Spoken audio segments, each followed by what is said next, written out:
Good evening. I'd like to welcome everybody to the April meeting. It's April 27th, the April meeting of the Niskayuna Zoning Board of Appeals. I'd like to welcome everybody. Linda, can we call the roll? Mr. Antonikowski, Here. Mr. Lateif, Here. Ms. Pacheco, Here. Mr. Daly, Here. Mr. Green, Here. Mr. Hoke, Here.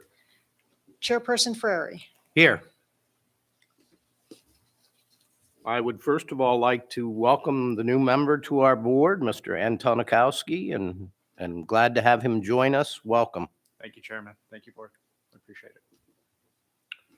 Mr. Chairman, Professor Lateif, you have the floor. if I can Your Honor, Mr. Chairman, I just want to take a second, congratulate you for leading and chairing the Zoning Board of Appeals. Mr. Chairman, you and I have served on the board for many years, probably over a decade. But it's nice to see someone chairing the board who has served as a permanent member for over a decade and has the skills, experience, and knowledge and the compassion that you have to be willing to chair and serve on the board and serve the people of the town of Niskayuna. Congratulations again for the new assignment as a chair of the Zoning Board of Appeals. Thank you for those kind words. My pleasure and honor. Everybody should have received the minutes of the March 16th meeting. Are there any changes, corrections, anything with the minutes? Hearing none, do I have a motion to accept the minutes? Motion. And a second? Any second to the motion? I'll second the motion. Thank you, Mr. Green. Call the roll, please, Linda. Mr. Antonikowski, Abstain. Mr. Lateif, Yes.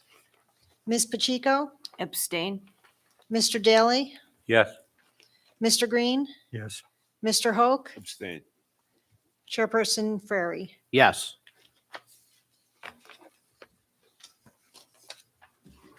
All righty, before we call the first case, and I'll remind all the applicants, we're going to ask you to come forward up to the microphone. This meeting is being recorded and viewed online by some people.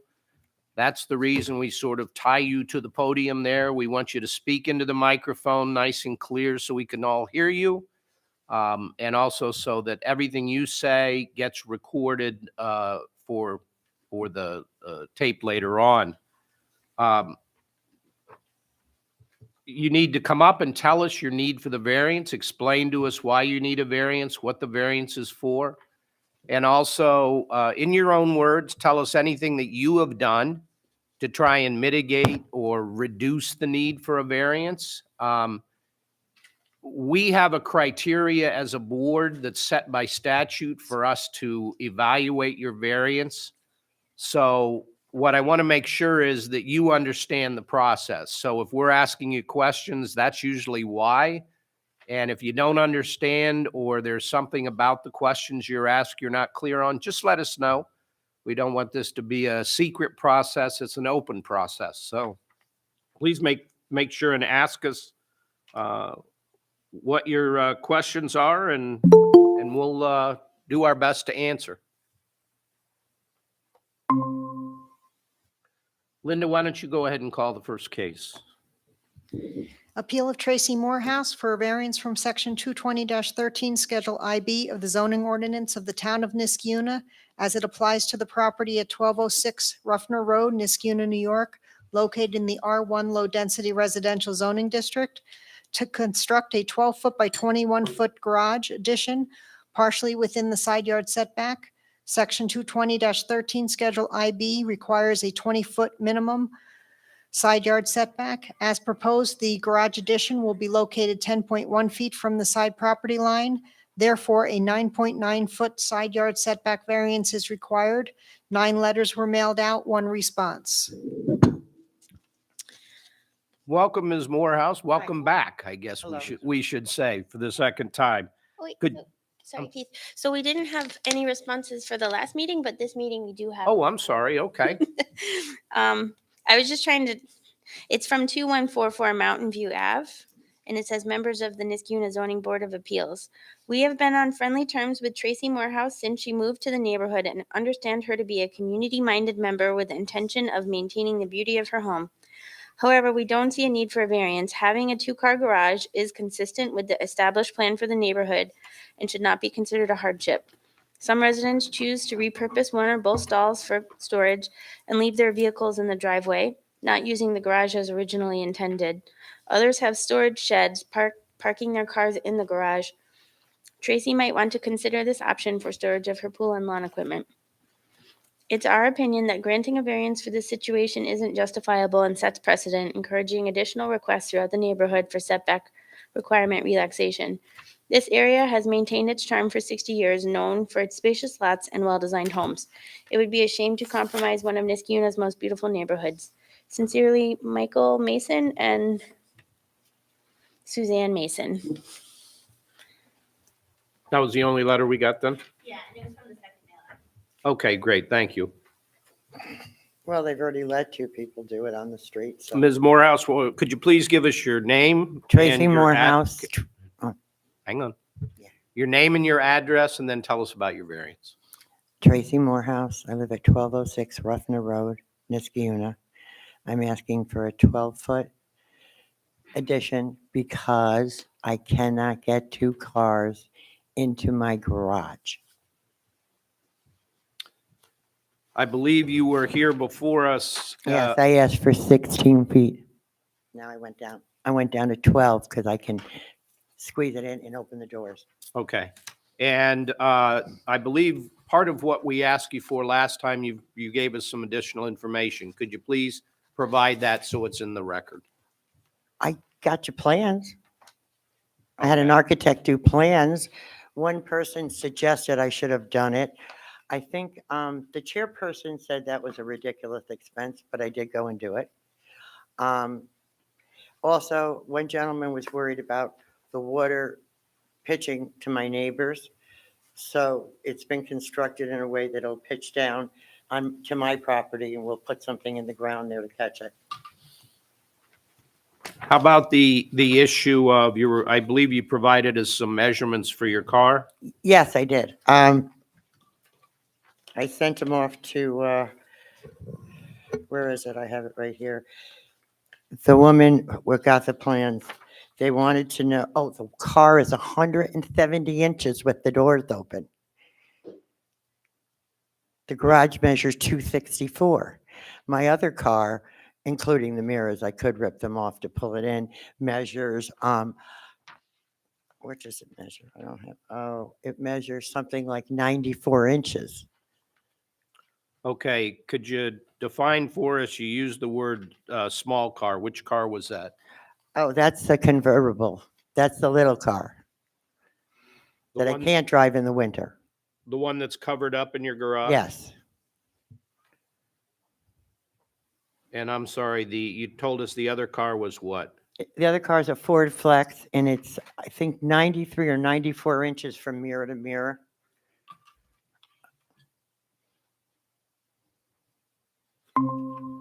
Anything else you'd like to add and tell us about? Well, somebody suggested that I go and look at my neighborhood and to see where everybody's house was within the 20 feet. And so I took a list. I didn't know I was going to come up with so many. I realized that's because the houses were built in 52 and the plot plans were put in 72. There's 2 new garages that were added to the garages. I'm in my neighborhood alone, but there's lots of houses, including the house right next door to me, that's about 9 feet off the property line. And that's because the houses were put before the lines were put in. I understand that. But these are all the houses that aren't 20 feet to their property line and then another 20 feet to the other property line. On my street, this is just on Ruffner. I did Ruffner Road. I didn't even bother to go over on Ruffner Court. They're even closer together. Anything else you'd like to add? Not unless you can give me a hint of something I forgot. I'll open it up to the members of the board for any questions. Sure, I do. We got a letter from someone on Mountain View, which is not Ruffner. No, So if someone could explain to me the proximity of Mountain View to Ruffner Road? One house to her right, or two houses to her right, is a side street, Mountain View. So the back corner of her land is the back corner of Mountain View property. Got it. Okay, thank you. Laura, is that part of the letter that you received? Or, The map, that's actually the notification map, so you can see where it is if you want to see it. okay. Can So, we make that a part of the record? yeah, just, so it is where it is, but it's not the parcel, for example, immediately to the right as you face in front of your house, correct? no, it's not on my street. It's not the person across the street No. on Ruffner Road from your house, Nope, but it is someone within proximity. Let me pass this down. around the corner. Thank you. Any other questions by the board? Ms. Morehouse, I'm Mhm. Katrina Pacheco. I have just a few questions for you. Sure. Thank you. I believe you said you were here at a previous meeting. Yes. And some suggestions were made. And I believe that there was a change in what you were asking. Can you Yes. describe that clearly, please? I had asked for a 16 by 21 foot garage just because it was standard garage. And then I went back to the contractor and I said, how small can I make it and still get out of my car? And he said, 12 foot, you can open your car door and get out. So just to be clear, you, with the plans that you've discussed with the contractor, a 4-foot improvement has been made. I took away 4 feet. It's making the setback variance a smaller request, Yes, a correct? smaller amount. I went to the smallest amount that I could, assuming I'm going to have another car that's this size, that you could open the doors and get out. Thank you. The other question I had for you, you were talking about the character of the neighborhood, which is one of the criteria we use as a board to look at these. I got the best house on the street, okay? I maintain it better than anyone else. I've probably lived there the longest of any of the 6 people that have lived in my house. Thank you. The information that you collected on your own, I don't know if it's something that the board wants independently verified, but it sounds like you were looking visually Just at. to see, how close everybody else is. And I was surprised. I only took a little piece of paper with me. I didn't expect to go down and up and down. That's how many of them don't. But it's understandable when you think about 20 years after the houses were built was when they decided for the 20-foot setbacks. Thank you. Now, before we get too much further, your original variance request was for 9.9 foot side yard setback, so you could put in a 12 foot by 21 foot garage. You've reduced that down. No, Oh. it was to put a 16 by 20 foot garage, Okay, and now it's a 12. foot by- 12 by 21 foot. Okay, so the 9.9, Laura, the 9.9 yard setback is the accurate with the reduction. Thank you. Any other questions by the board? I'm not doing this for fun. Listen, if I could get both cars in, I would be happy not to spend the money.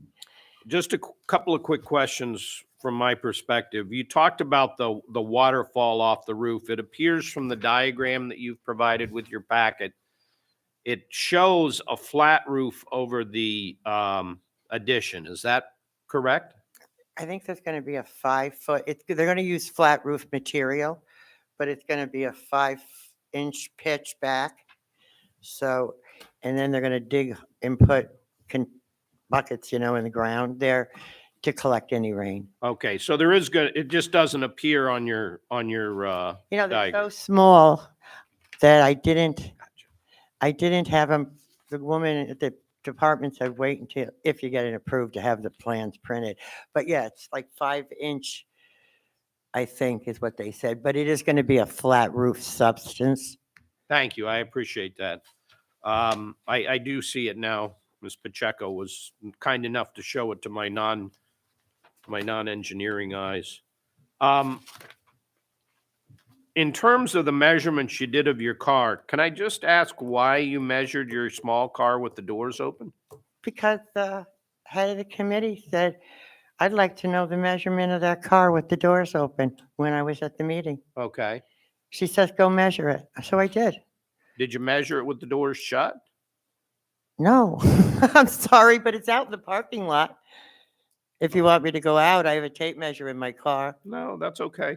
I'm just trying to get an, Because she said, I want to know if, you need to know if you can open the doors to get out of the car. And I didn't even think about that with another car parked in there.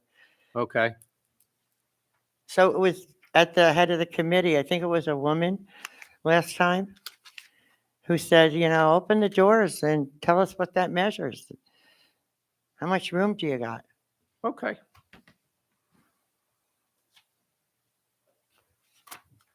Any other questions by the board? Hearing none, is there anyone in the audience that wishes to speak on the variance? Okay. No questions. Does anyone on the board wish to make a motion?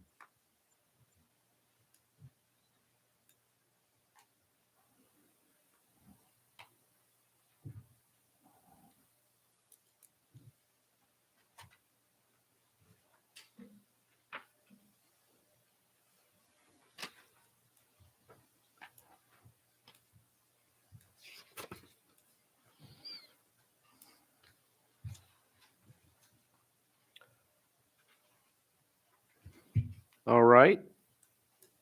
In the absence of a motion, I would move that we approve the variance as requested. The applicant has shown a willingness to work with this board by reducing the necessity for a variance by 4 feet from her original proposal. She's consulted and addressed some of the concerns that we had last month in terms of making sure that water was not going to be discharged on adjoining property or close to adjoining property. She's provided us with schematic drawings to deal with what the addition is going to look like. While from the eye, it appears that this is certainly a two-car garage based on the representations of the applicant.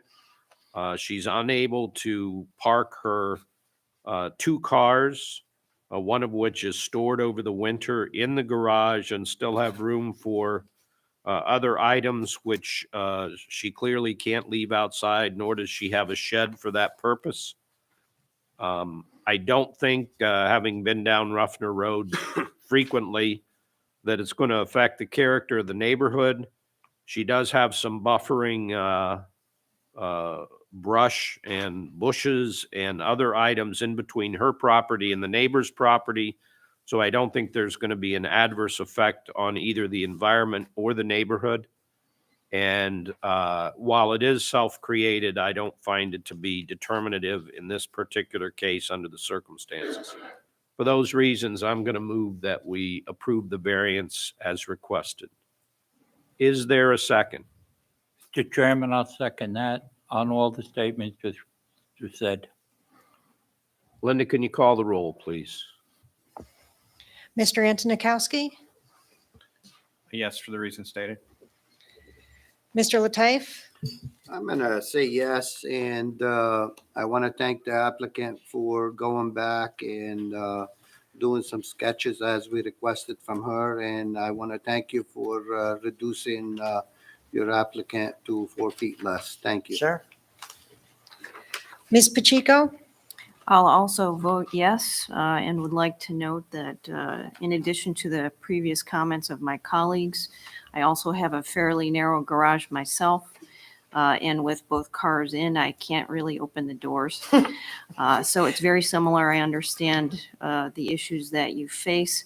However, I'll disagree with the chair on about the storage of materials in the garage. While you could have a shed in your backyard to Yeah, I handle could those take it out. types of If that was things. the answer, I would do that. Understood, but I Yeah. just want to explain, I am in support of your request. Mr. Daly? Yes, and thank you for coming the second time and explaining a little bit better. I'm better But prepared. for all the reasons stated, I'm going to vote yes on that. Thank you.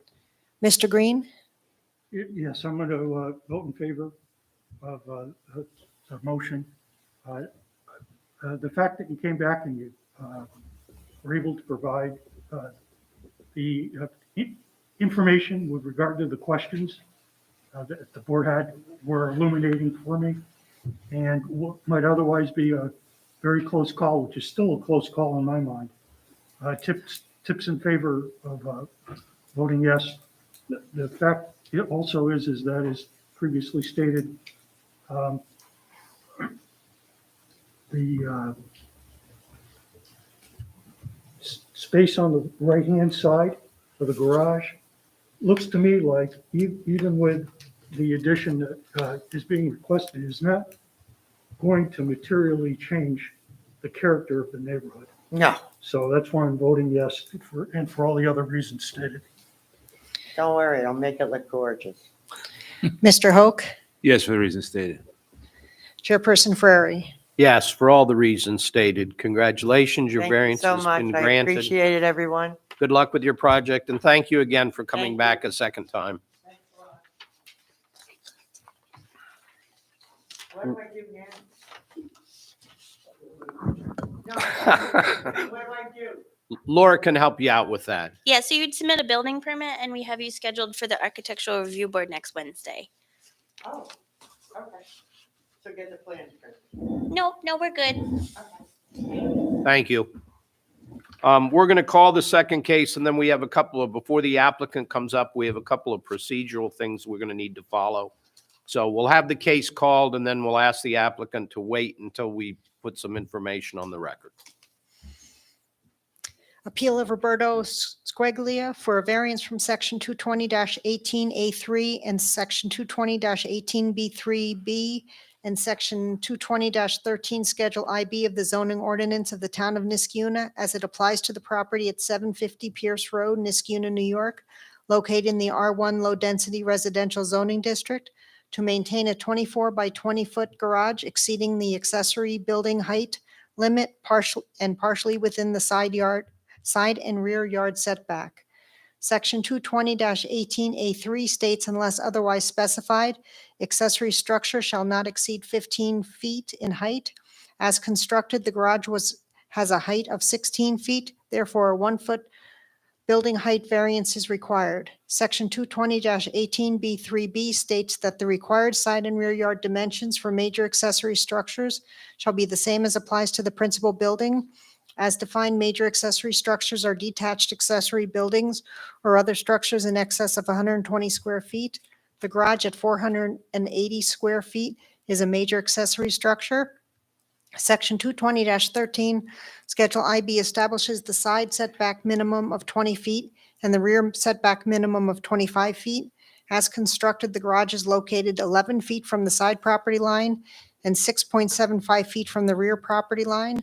Therefore, both a 9-foot side yard setback variance and an 18.25-foot rear yard setback variance are required. 8 letters were mailed out, 0 responses. Thank you. Before we ask the applicant to come forward, I think it's important, this was brought to my attention quite recently. There is some prior planning board history that I think the board needs to be aware of at this point. I'm going to do my best to summarize at least the information I was provided, and I'd ask both Laura and counsel if I misstate something or get the procedural issue from the planning board wrong, please jump in and correct me. It appears that this matter first came before the planning board on June 10th of 2019. I've reviewed the planning board agenda and the planning board's meeting minutes. that were approved at that June 10th meeting, those meeting minutes being of April 29th, 2019. Within the April 29th, 2019 meeting minutes, under subsection 8, Roman numeral 8, under discussion items, there is a discussion about the 738 Pierce Road 2-lot minor subdivision. At this point, all the board members have been provided with a map which deals with this area. Please note that this particular lot, which was originally 738, has subdivided into 2 sections, and we're specifically talking about the lot that's on the left of this plan. Under the discussion items for this, and I'm not going to read the entire item, lest I keep everybody here long tonight, but it does state that Luigi Palesci of ABD Engineering and Roberto, is Roberto here? Could you pronounce your last name for me? Squalia, thank you. I didn't want to butcher that all night long. Roberto Squalia spoke. Mr. Palesci from ABD Engineers stated it is a 2-lot subdivision that has an existing home on it, an existing driveway with 2 existing garages. The plan is to preserve the home and add on an addition to it and tear down both garages. There were some questions. Again, we're in the April 29th, 2019 minutes. There were some questions about a new garage being added, but that's the only reference at that point regarding the tearing down of the existing garage. It appears this was next addressed at a June 24th, 2019 Planning Board meeting. Under the agenda, as a resolution, there was a resolution for final approval of a 2-lot minor subdivision at 738 Pierce Road. Again, there were meeting minutes approved at that time. In those meeting minutes, again, was under discussion items, the same reference to that subdivision, Roman numeral 8, page 8 of 12, 738 Pierce Road, 2-lot minor subdivision. Under that, it's again referenced that the plan is to preserve the home and add an addition to it and tear down both garages. Within that agenda, there is a resolution, Resolution 2019-20, a resolution for final approval of a 2-lot minor subdivision of 738 Pierce Road.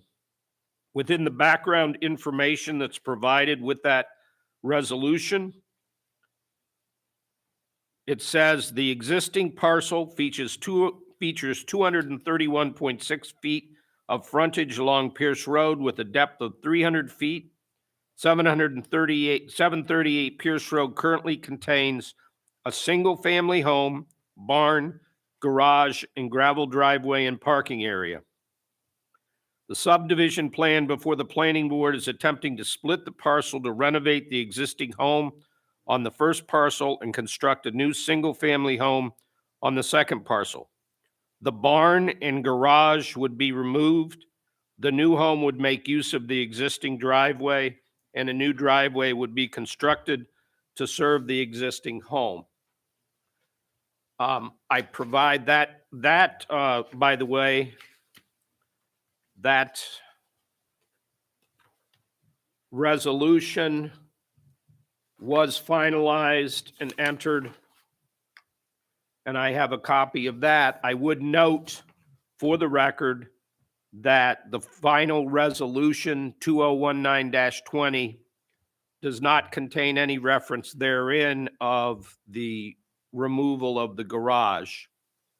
I provide this to the board as an information for informational purposes in terms of what is before the board at this point, and we'll get clarification, but it's my understanding that, and the applicant can correct me if I'm wrong, but it's my understanding what is before us in terms of the second case deals directly with a variance request for the garage that's referenced in the other items.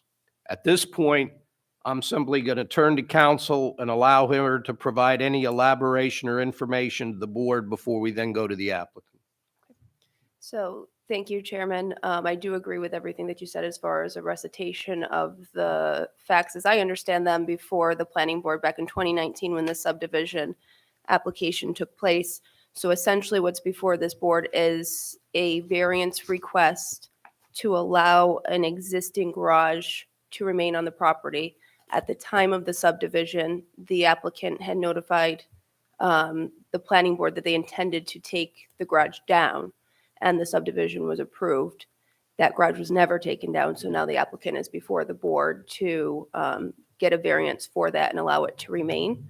I have reviewed all of the paperwork. I do believe that it was within Laura's purview to allow the applicant to bring it before the board.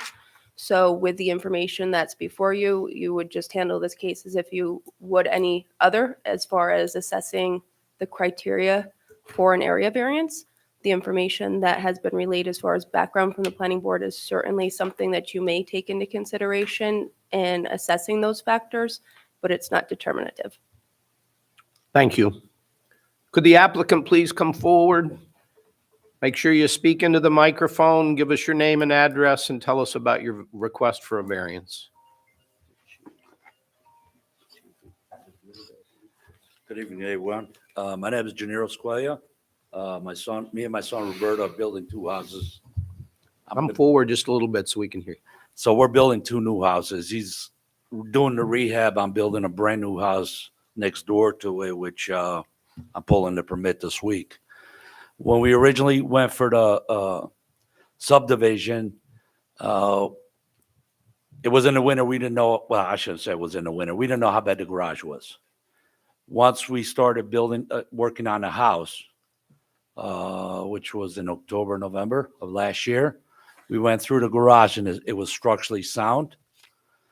So I met with Tom. I said, Tom, what are the rules to keep the garage? And he told me I had to go through the variance, blah, blah, blah, blah, blah.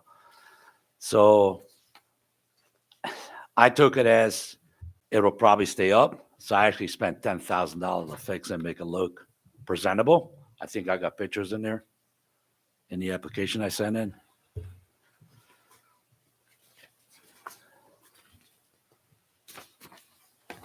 Yeah. So what we did was we did vinyl siding, new roof, and two new doors is basically what we did. The house itself, we couldn't put a two-car garage in it because of the creek. There's a creek that runs through the property. So the garage would actually help us with storage and one of his cars. It's basically. So, Mr. Squilla, I just saw for my clarification. So the garage, as it's pictured here in your application, is how it's going to remain, right? There aren't additional improvements that you intend. No. This is how it's going to remain. And I just for my clarification, I'm a little confused. And this is directed at council, but we have the reason that this just isn't a non-conforming pre-existing garage at this location is because of the previous agreement to remove the garage. Is that why? We actually Hang on, hold on one second. Hang on, that's all right. That is the reason why, yes. Okay, so and I guess just for my clarification, was there an agreement to remove the? Because what was read to me didn't contain an agreement to remove the garage. It just indicated that was his intent at the time. So I guess I'm just trying to figure out what was the legal requirement that he do so, or The subdivision plat has that it would be removed, and that's what gets filed with the county clerk. Okay, thank you. If you look at and it's hard, I realize it's very It's the back small. corner of lot 1. Up in the top right corner is the structure, and you can't really say it, but it says it says to be removed on it. Okay, I just wanted that Right. So clarification. that was actually our call The town didn't ask for it to be removed. We wanted to, we were gonna remove it because we thought it was beat up, old. We didn't want a new house with an old structure. And then once we went through it, we realized that it was solid, actually probably built better than what you would build today.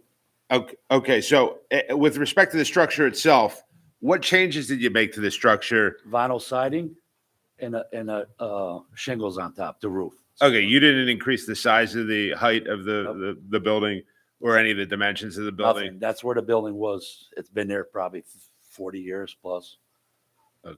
And what are you using the building for? Just a garage? Well, right now we're using it for storage, but eventually it's going to be a garage, yeah.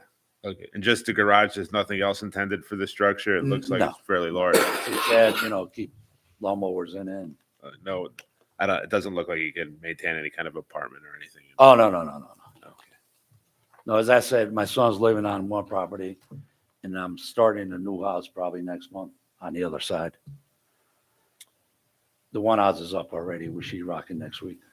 And what's behind the garage? It's just land, Vacant? open land. Okay.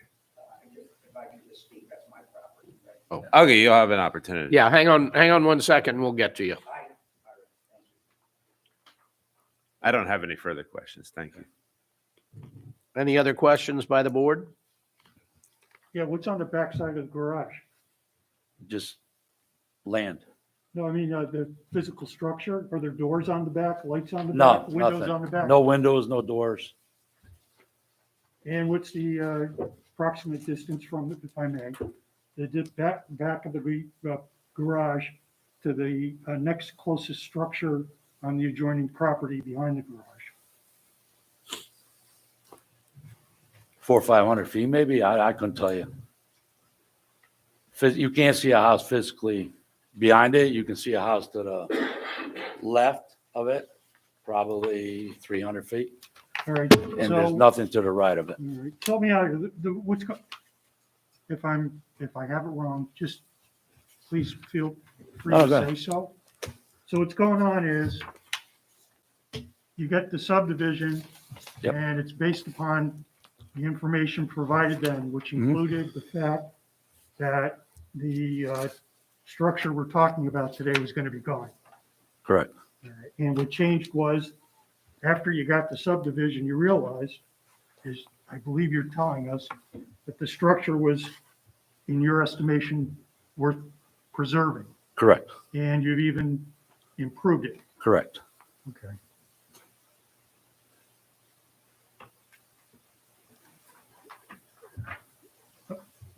The picture we have in the package, on the side, there's two windows and then there's an opening in the upper level.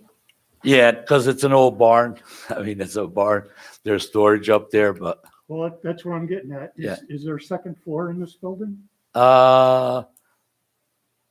there's, I guess you can say there's a floor there, walkable. I've never been up there, to be honest with you. But yes, there is a second floor and partial of it. It's an old barn. I guess that's, Is we're the gonna door close op- that in. I'm sorry, go ahead. Yeah, we're shunning that, closing that right up. Yeah, I was going to ask you about the Yeah. open door on the second level. There's a door there, but we're gonna seal it. Got it. So it just happens to be shown to us in this picture to be open. The day I went and took the picture, the wind blew it open. Oh, okay. Yeah. Got it. Yeah, there's an actual old wood door. We just haven't gone up there to put a lock on it so you can open it. Got it. Thank you. Mr. Squilla, is the structure, is the home built? Has it been constructed? The home is being constructed right now, yes. Oh, it's in the process of being Yeah, constructed? yeah, it's, the house is up. Okay. And what's the benefit of this, just for storage, or do you anticipate, is there a driveway that goes to this? There's not a driveway. There's that no goes back. driveway, so it's gonna be more for lawnmowers, maybe put some gravel, if he wants park a car in there in one of the garages. But there's no road going back there, no. The It's all barn, gravel.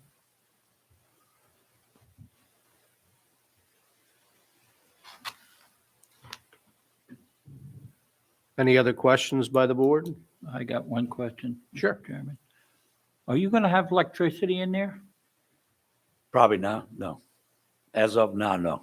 as of now? No. Yeah, because we would have to run underground Cable. cable about 100 feet. So the answer would be no. There's no non-insulated doors down there, and no. Okay, thank you. Couple of questions I have. So originally you gained approval from the planning board of this back in 2019. Correct. Was your intention then to tear down, at least on this particular plot of land, to tear this barn down? So we were originally going to build a house with a two-car garage. And then we ran into problems because you got to be so many feet away from the creek. There's a creek there. And we ended up putting a 1.5 garage up, so basically a one-car garage.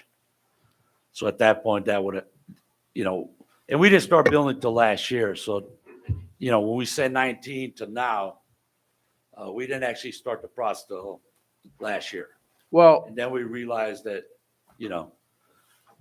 not having two-car garage in today's, well, I appreciate that, but and again, I have the benefit the other board members Yeah. don't, but this entire process, and Laura and council, please add or correct me, this wasn't just a planning board. You had to have a number of drainage studies done. correct. You had people, the tree council, thank Yep. you. The tree council went out because you had an issue with white pines and things like that. There appears to be a lot of study and a lot of consideration that was done. Right. This plan also came before this zoning board because the plot of land you're talking about, I believe it was that one, did not have adequate frontage and had to have a variance that was approved by this board because of the frontage issue. Correct. So this has been Side, when you say front, hang on, side? hang on, my turn, okay? This has been a long process Right. that's taken place, a lot of study, a lot of planning. Did you never go in the garage at all to look at it? So again, it was part of, we were going to build a house with two-car garage.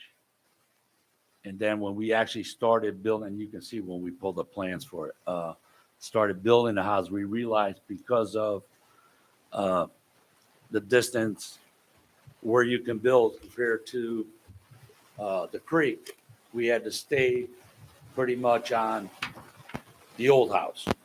So we couldn't add to it. We could add to the back, but not to the sides. That's the proposed addition I'm looking at here. And if I'm standing with my back to Pierce Road, which side of the proposed addition and house is the creek? So if you stand up to the left, Okay, to the left of where you're building the proposed addition as I'm looking at it. no, here's the house. Yep. The addition's in the back of it. Right, but I'm saying if I'm standing on Pierce Road looking at the house Yep. and the addition, is the creek on the left or on the right? On the left. Okay, And had you built the 1.5 car garage, you would have torn the barn down. no, we built the 1.5 car garage. No, A okay. two-car garage. Excuse me, the 2-car garage, you would have torn the barn down. Correct. Did you ever consider going back to the planning board and telling them that, hey, conditions or things had changed? No, but we did go to, we met with the engineer there, the town engineer, and it really can be done because of the distance. So normally you would need, and I'm going to say 50 feet from the creek, but the house was already there and it's probably 40 feet. So we would have to add another 10 feet on top of it. No, I understand. I'm just saying, when you decided, okay, we can't put the 2-car garage on the house, Right. we have to come up with Plan B, which appears to have been not to tear down the barn, to renovate it. Did you say, well, we've already told the planning board that we're going to rip it down, we need to go back and somehow correct this? No, the answer is no. I was told just you got to apply for a permit. So I applied for a permit to fix it. And, you know, we're here now because of the distance, the height. So when you put on the new roof, you put on the refurbish the existing garage instead of tearing it down, you got a building permit to do that? We did, right, yes. As we were doing it, we pulled a permit. There is a building permit upstairs for that garage. A building permit submitted, but it gets denied.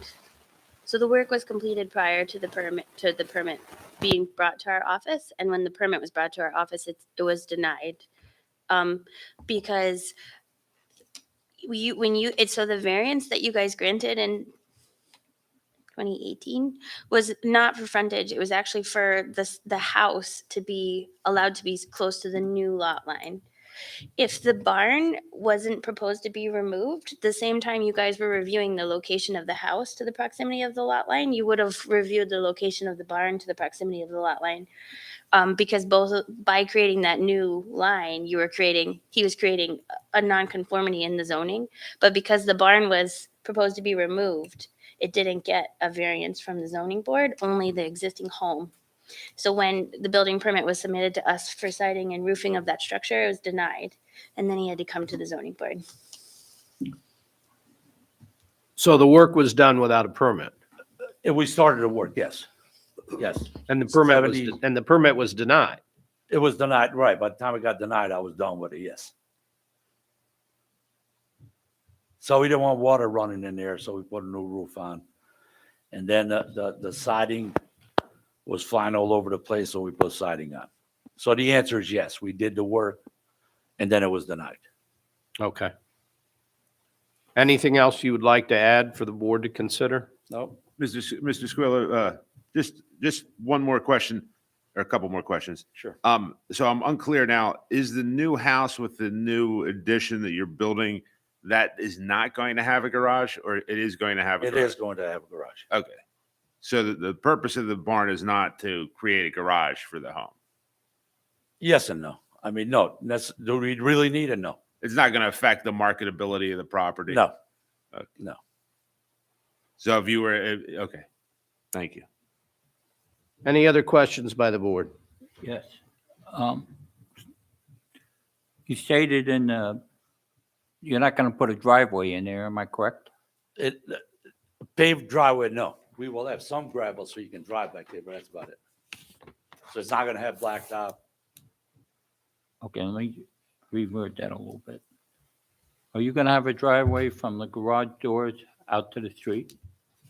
It's gonna be from the garage door to the driveway, yes. To wherever the driveway attaches, so you can drive back there with a Okay. car. So to the street then? Correct. Now, if you tell us we can't have a driveway, that's fine too, because we'll use it as a shed. That's fine too. We don't have a problem with that. But the question was, are you going to have a driveway? And your answer is yes. Gravel driveway, correct. Okay. Any other questions by the board? I have a few questions. I heard that variance was granted for the existing house that is closer to the front of the property. Is that correct? Yeah, so that's correct. In 2018, the zoning board looked at this property because the existing house was 11.1 feet from the proposed lot line. The applicant had originally submitted a proposal that showed a flag lot and didn't require an area variance, but the planning board doesn't like flag lots and discourages them on Pierce Road. In order to meet the 100-foot frontage, then where the dividing line went, the existing home on the original parcel was only 11.1 feet away from the lot line. So the relief that the zoning board granted, he had to remove like a shedding, like a little porch thing, but he was allowed to keep the existing house's wall 11.1 feet from the lot line. And was that shed removed, that portion that was between the house and the new lot line? Yeah. Yes. That was removed.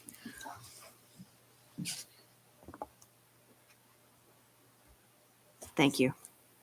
Okay, sir, we got a couple of questions for you. I think I was back in 2018. I was on the zoning board when we approved that lot. And the questions I have for you, it sounds to me, because you were unable to put two car garages, your plan is to keep the barn in place. Correct. Now, as you know, the barn is already uh, has 18.25 feet rear yard setback and a 9-foot side yard setback. So for us, what would you do to reduce the side setback and the rear side setback? What would you do in that case to reduce it for us? There's really much that can be done except for tear it down. I mean, it's, the blocks are there, the concrete is there. It would cost more to change it than it would to just tear it down. Okay, so there is no way you can get it reduced and don't have that. No, because the floor is concrete. I would have to basically tear down 3 walls to make it smaller. Okay, so the 18.25 feet rear yard setback, what's behind that? Just land. Land, who owns that land? I guess that gentleman over there. Okay, so I think he'll be coming up to speak. So, have you talked to your neighbor about that 18.25? I did not know. You did not? No. As I said, the structure was there and we just made it look better, basically. Okay, and how long have you owned the property, sir? 17, I want to say. 17. Do you know what year that barn was built? How old? I wouldn't know. It's got to be 40 plus years old. Okay. All right, thank you. Anyone else? Thank you. Thank you. Anyone in the audience who wish to be heard?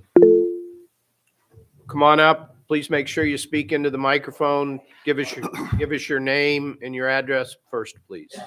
Okay, my name's Alexis L. Pijanowski. I live at 764 Whitney Drive, Niskuna, New York, 12309. Sir, could you talk into the mic? Yes, okay, you're not hearing me too well. Wow, I don't even know where to begin here. From day one, I was opposed to the subdivision. Okay, very much, and there was many neighbors here.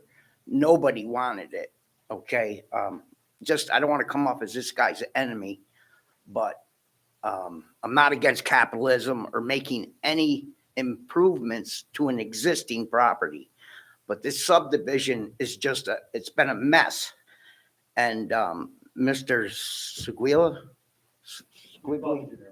Yeah. I mean, he hasn't followed any of the rules within your parameters of 750 Pierce Road. So, I am not confident that he's going to do the same on the subdivision on the other side.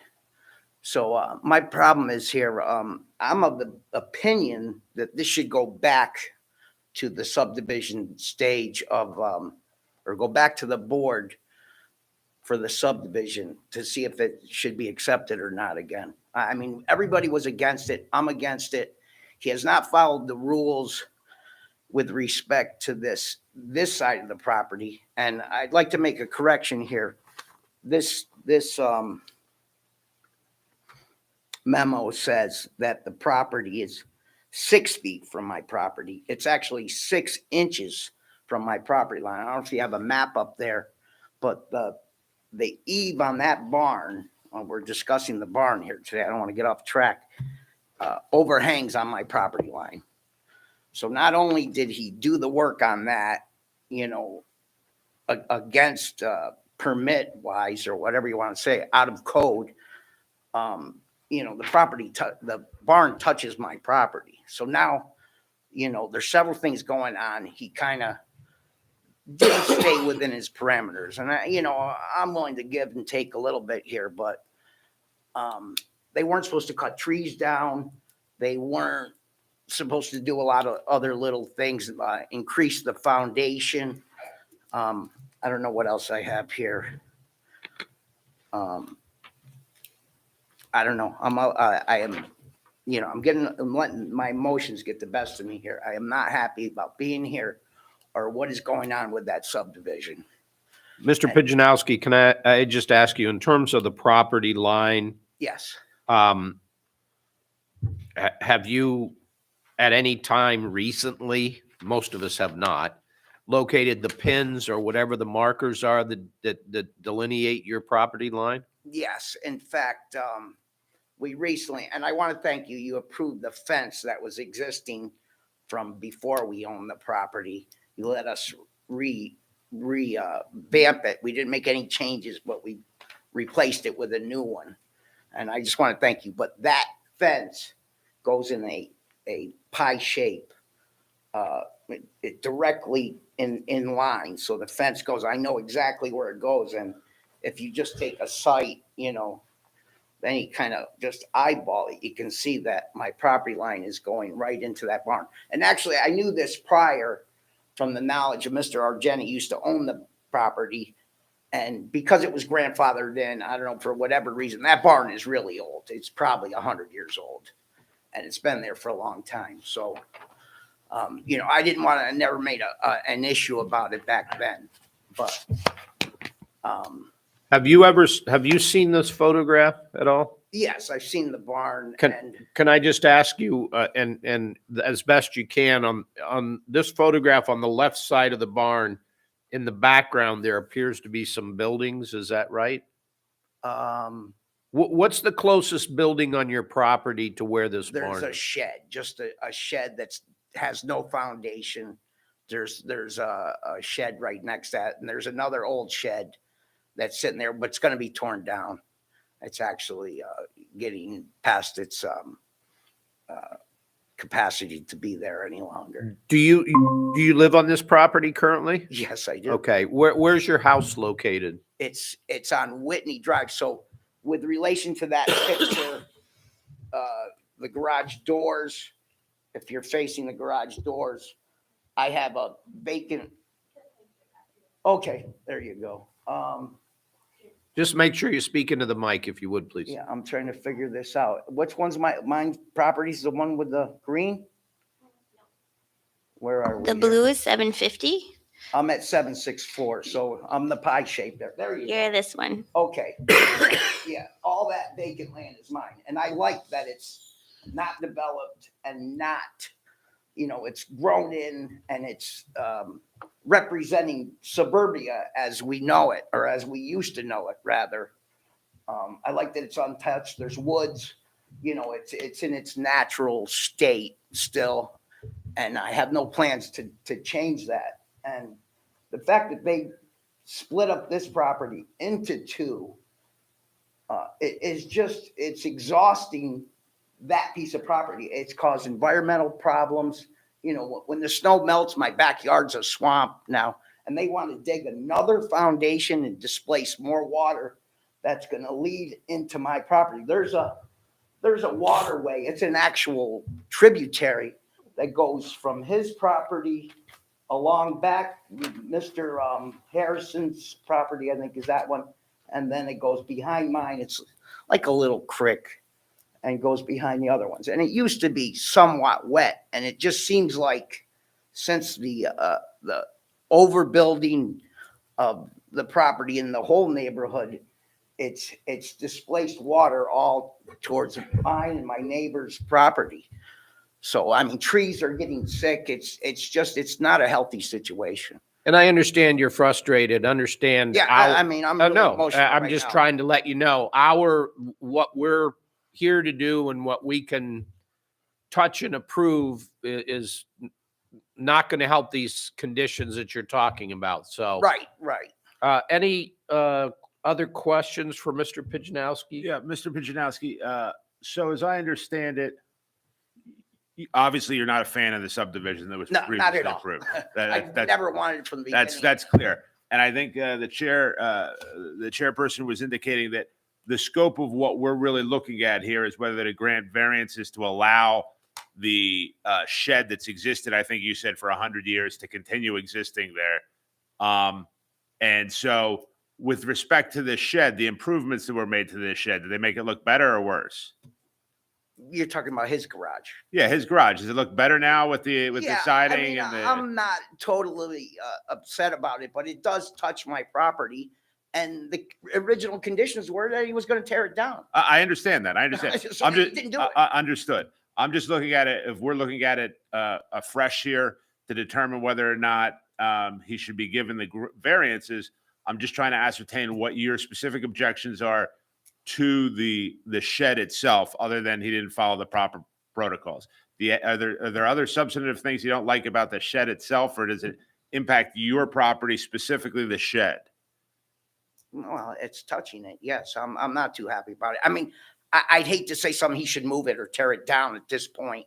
But the way I feel, the thing that would make me happy, he could keep that barn if you discontinue the subdivision. Okay. I'd be willing to bend, but that's not the way this works. Right. And I think you understand that that's not something that we have any authority over here. Our authority is pretty narrow in terms of granting or denying variances, which ultimately could lead to the shed being torn down, but wouldn't necessarily implicate in any way the continued subdivision of the property. Right. Okay. So, pardon me, but what would discontinue? that's not for me to say. That's Something should like be I said, considered maybe. my understanding is narrow, and this particular issue, it's a complicated one. And I just wanted to ascertain, as an adjoining landowner, obviously your position is highly relevant to an understanding of the situation, and I just wanted to understand what you thought about the shed itself. Just as a point of clarification, Do I have to have an opinion on this? I mean, really? can you hang on just one second? Yes. Is there any further, I know sometimes things go back to the planning board for something. Is there anything left of this once the decision is made on the variances? Is there any further steps or? No, the land is fully subdivided, recorded, and exists as 2 parcels, and there's no takebacks on that. So the subdivision is the subdivision. The only outstanding item right now is that it said to be removed on the subdivision. Gotcha. Thank you. I have a question for you, sir. Yes. You stated that the barn the overhang is on your property. Right. The roof, the And you soffit. hear me Go out. ahead, I'm sorry.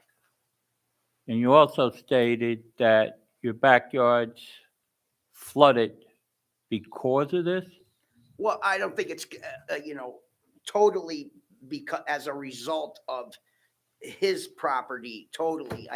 It's partially because they have displaced land or dug down and made a foundation bigger than what it originally was. So obviously that's going to displace water. And there was another subdivision on Whitney Drive and Pierce on the other parts or across the street from my property.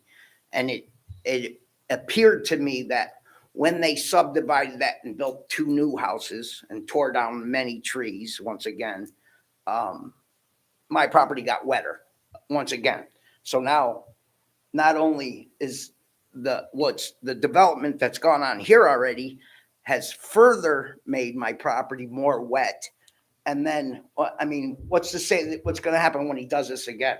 Makes another foundation and another garage and tears down more trees. Okay, I don't, I'm gonna have I don't mean to interrupt you, but I don't want to get too far afield I here know, and because I'm not trying to be, I'm trying to exaggerate the point a little bit. I to make understand, you understand and I what's going understand on your here. frustration. I just want to make sure that we try and stay focused on. Okay, what we're- I know what we're trying to that do we're here. here for the barn. Right, And that's right. why we're here. We're trying to figure that out. And Mr. Pichanowski, you would agree that the barn itself doesn't create any water issues?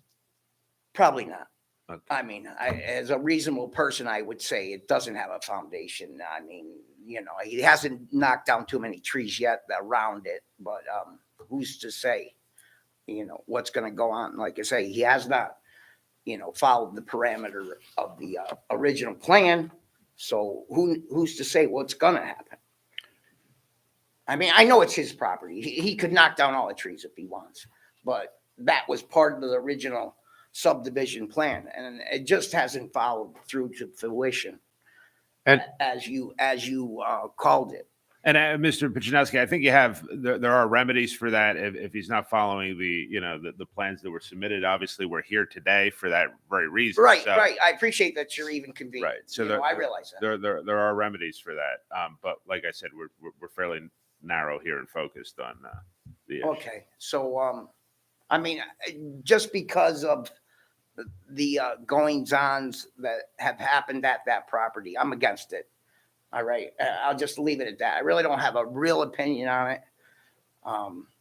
You know, I mean, it seems no matter how upset I am, it seems my opinion doesn't really matter. You know, with this, it seems like it's gone. And I've got roughshod over the top of everything. It's not only me; it's the neighbor of the other neighbor to the right of him, facing Pierce Road to the right. He's not too happy. My other neighbor isn't. You know, all right, I've said enough. Just not happy about the whole thing. Thank you, though, for coming here. We All right. appreciate it. See what you can do. Okay. All right, thank you very much. Gennaro? Yep, just please come on up to the microphone. please. Chairman, there's actually somebody who's online who has their hand raised when you asked if anybody from the public wished to speak. Oh, okay. So Very quickly. Yeah. I'm sorry. Could you please make sure, welcome, and could you please make sure and state your name and your address?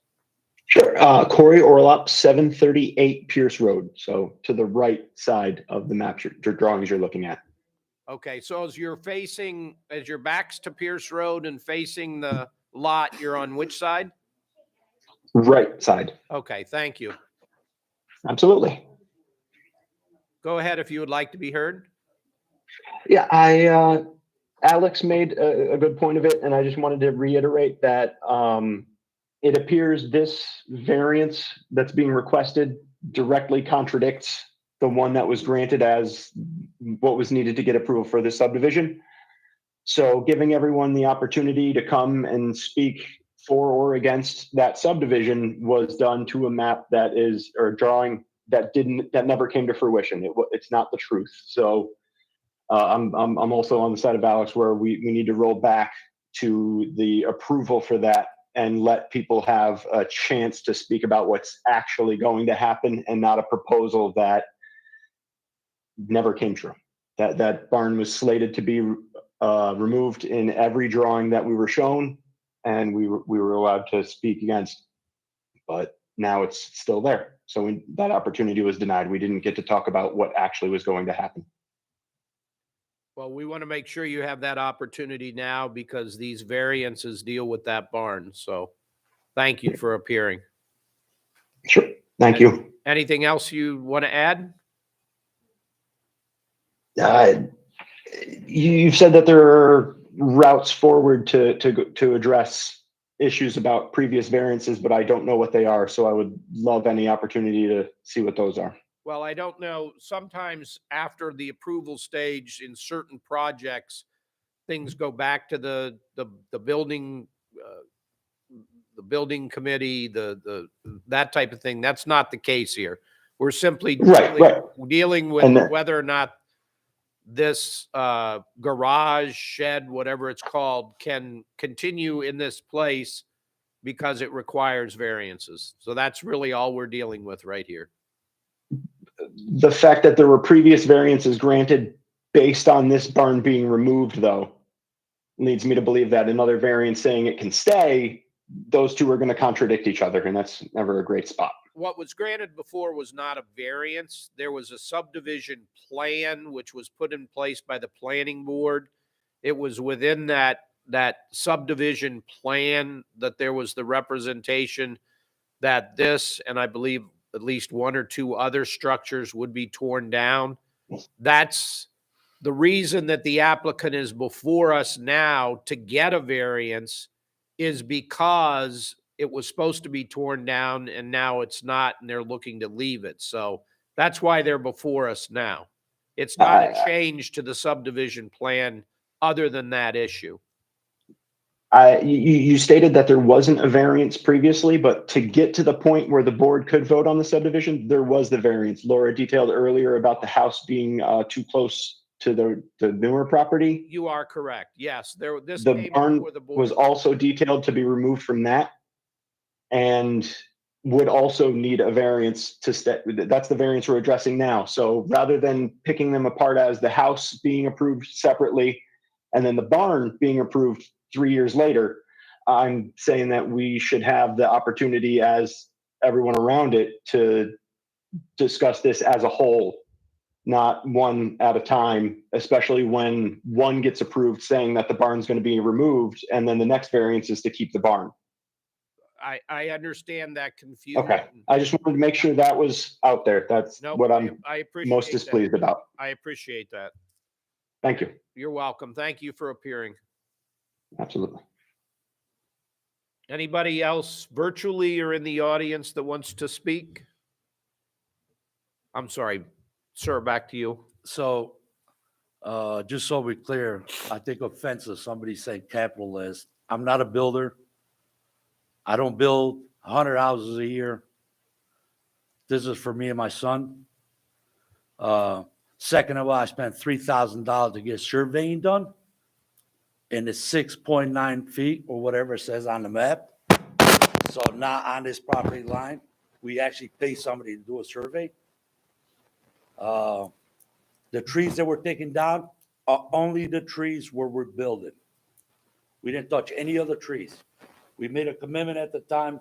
You remember, we will leave as many trees up as possible, but I can't build a house on top of a tree.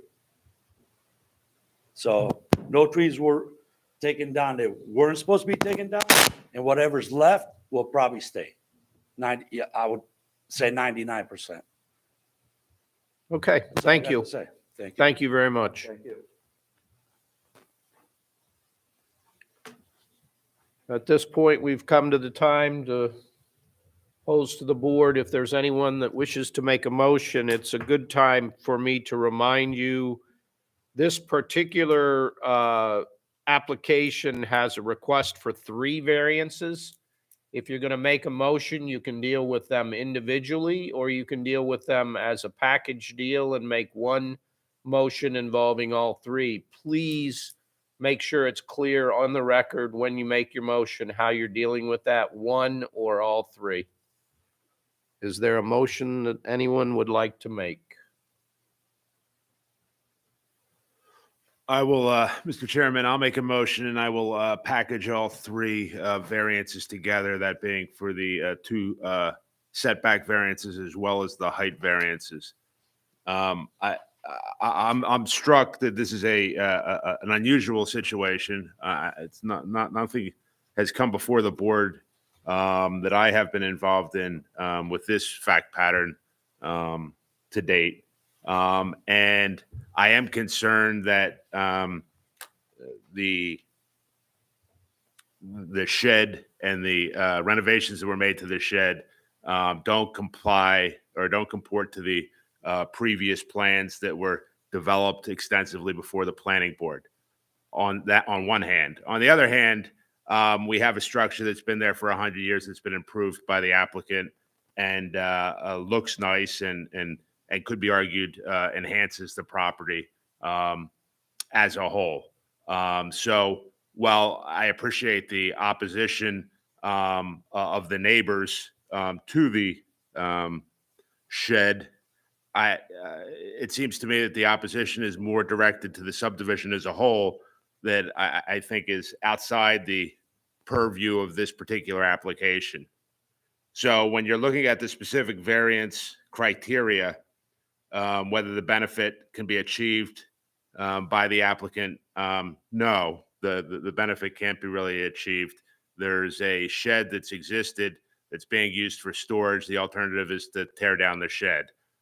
So with respect to that criteria, I believe the applicant has satisfied it. Whether the variance will create an undesirable change in the character of the neighborhood. Again, you could argue either way that this application, because it wasn't included in the original plan, does in fact create an undesirable change in the neighborhood. But on the other hand, you have a shed that borders a wooded area that's been improved and looks nicer than it did originally.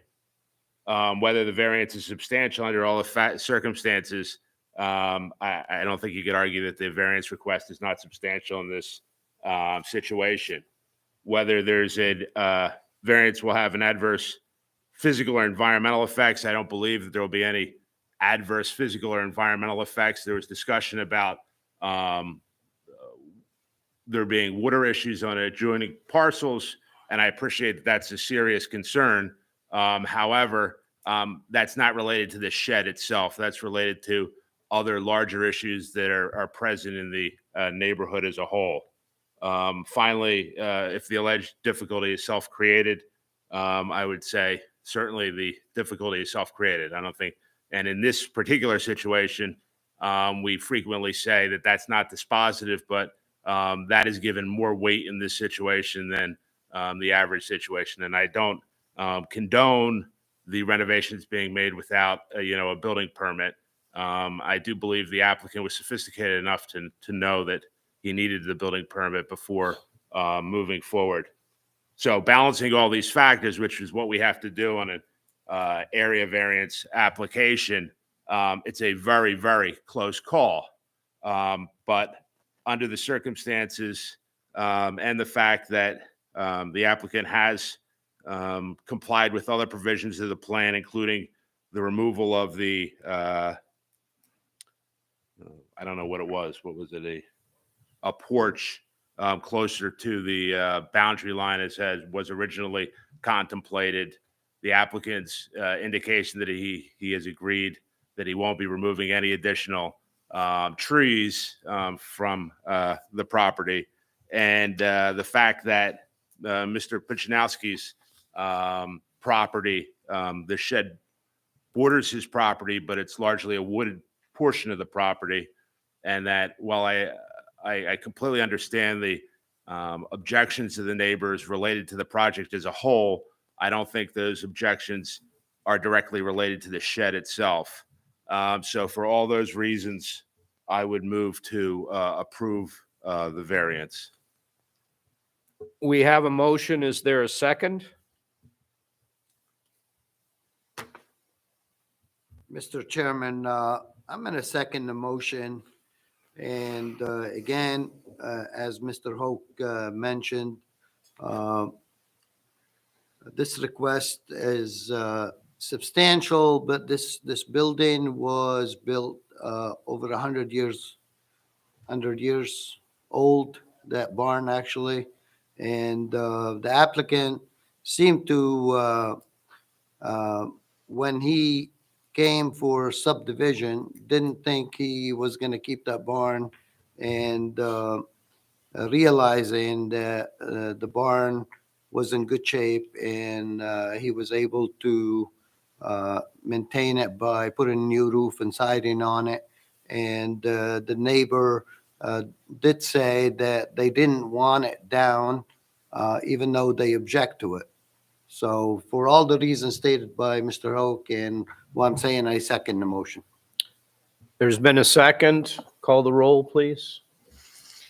Mr. Antonikowski, Yes, for the reasons stated. Mr. Lataif, Yes. Ms. Pacheco, Yes, for the reasons stated. Mr. Daly, Yes, for all the reasons stated. Mr. Green, Yeah, I'm troubled about this unique situation.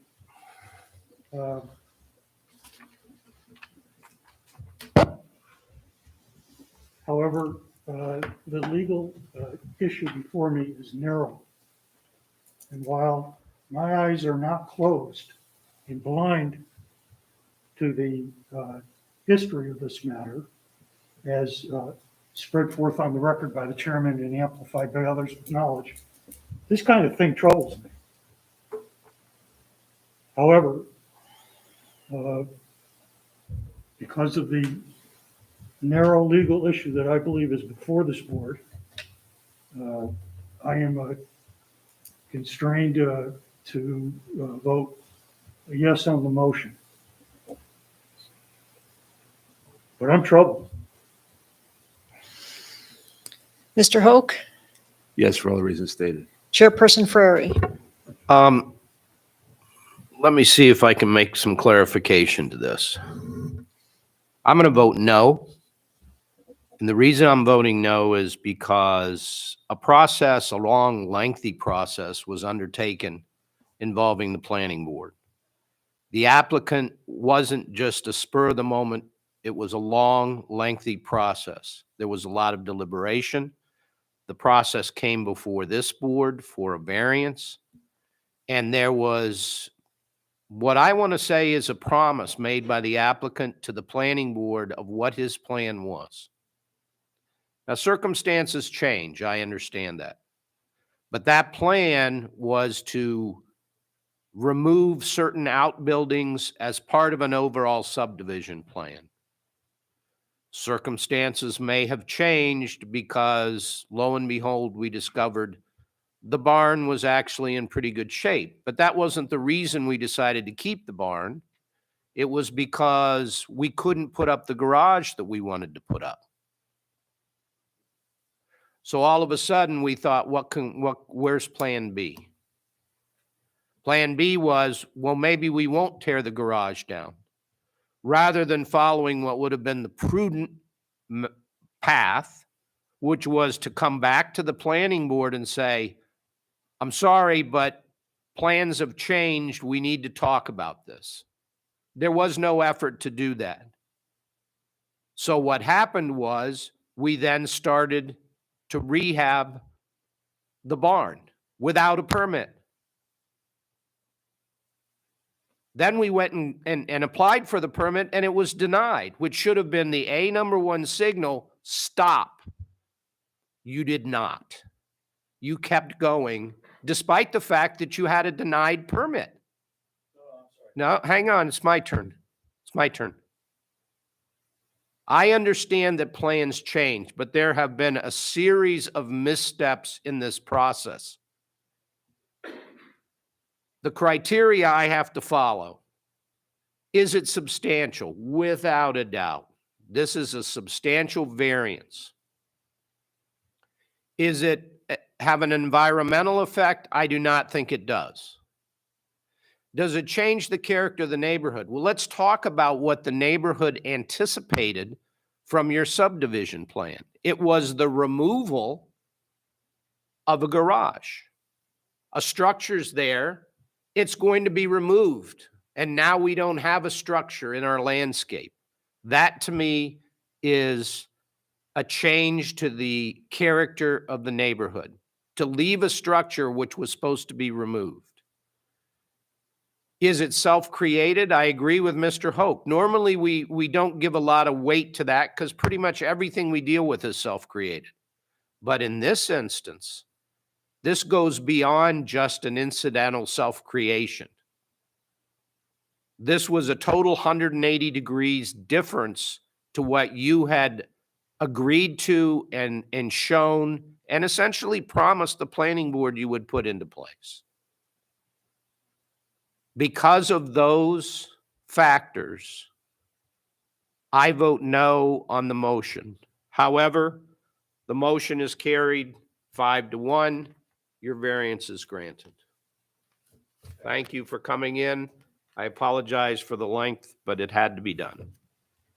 Please call the next case. The appeal of Jennifer and Ron Martell for a variance from section 220-4 and section 220-18A2 of the zoning ordinance of the town of Niskiuna as it applies to the property at 509 Fillmore Ave, Niskuna, New York, located in the R2 Medium Density Residential Zoning District, to construct a 20-foot by 40-foot in-ground pool in the front yard along High Street at Paper Street. Section 220-4 states, for corner lots, each street line shall be considered a front lot line. The property fronts on 3 streets, Fillmore Ave, High Street, and Gasner Ave. Section 220-18A2 states, except otherwise specified in this chapter, accessory structures are not permitted in the front yard of any lot. As proposed, the pool will be located in the front yard along High Street. Therefore, the location of the pool in the front yard requires a variance. 7 letters were sent, 0 responses. Thank you. Just before we get started, sorry you've had to sit so long. Oh, no. Before we get started, Laura, could you explain, just so the board's clear, what a paper street is? Yeah, I can try and bring up an aerial too, but a paper street is something that's shown on a subdivision but has no improvements whatsoever. So no street, no nothing. In both cases, High Street and Gasner Ave, the 2 paper streets, are forested. Is it anticipated that there could be a street put there someday, or is it sort of just as it says on paper? So Gasner Ave could never become a paper street. It is half owned by the city of Schenectady, and it's directly adjacent to the Woodlawn Nature Preserve. So it's partially parkland restricted. So you would never be able to develop Gasner Ave as a regular street. High Street, the town would never develop it. It's possible, it's unlikely, but I suppose very long shot possible that a person could develop it in the future. But it would be very expensive and it would only serve a single home. Thank you. Welcome. Please state your name and your address and tell us a little bit about your variance. Ronald and Jennifer Martell, 509 Fillmore Avenue. The variance is because of Sorry. the paper street. It says we have. Close to oh, the microphone. Because of the paper streets, it says that we have, okay, so let me read it right off of here. It says the property fronts on 3 streets, except otherwise specified in this. Accessory structures are not permitted in the front yard of any lot. So when you look at 509 Fillmore Ave, of course, there's Fillmore, there's High, and there's Gasner. Oops, sorry. And the way the house is on the property line, there's no side yard. We've already looked at putting the pool in a different area, and there is none. That would not meet the front yard Right. restrictions. And I'm sorry. Go go ahead. ahead. And as far as like High Street is concerned, we own up to Gasner. It's on the same lot. So the only one that would develop it would be us. And obviously we don't have plans on doing that. We plan on using it for our yard and our hopefully swimming pool. Tell us a little bit about the pool itself. Why are you putting it in? What's the purpose? Well, it's a 20 by 40 swimming pool. We've been saving for a long time for this, and it's something that we want to be able to enjoy. We looked at possibly buying a camp, and with the prices of everything, we said this is totally out of our range. So we decided, and I like the area where we are because we get, 20 deer in our yard, 20 turkeys in our yard. It's like being at camp. It honestly down there because you don't get a lot of traffic. We're great friends with all of our neighbors. Matter of fact, half of them will be there. We hang out a lot, and that's we just want something to enjoy as we get older and take more weekends off to sit by the pool. Is this an in-ground pool? Yes. Okay. Anything else you'd like to add? We don't feel that it would change any aspect of what our neighbors see in our property yard. It would not change any of the. Yeah, I don't think it would be upsetting Trees to any or- of the neighbors. They'd be there jumping in it. Laura, one other question. There appears to be, at least on the map we were provided, that a corner of the lot at Fillmore and High is owned by the town. Is that right?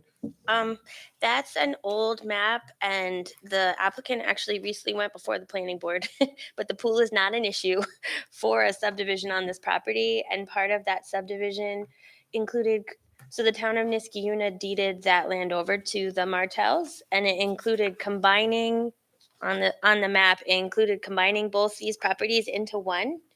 And then they created another lot farther down. Okay. But essentially, what's labeled as the lands of town of Niskiuna now belongs to the Martells. Okay. Nothing, no issue for the pool. No, that was taken care of at the planning board level. Okay. Any questions for the applicant? If I may, Mr. Martell, we met. Yes. And remember I said, I'm going to be sitting probably toward one end or the other. I'll be in a suit and tie because I'm out of work. And I said to you that I'm going to do exactly what I'm doing now. You came up to me, correct? Yes. And because you saw a person standing on the roadway Yes. looking at your property. And you were very polite, but you asked me in sum and substance, what are you doing? Okay. Right? I just want to be clear that while we were civil, we had no discussion about your application. We did not talk about your application. And in Correct. fact, I even told you, it's the proper procedure is not to talk about it Yes. and to come and present your case this evening, correct? Correct, sir. All right.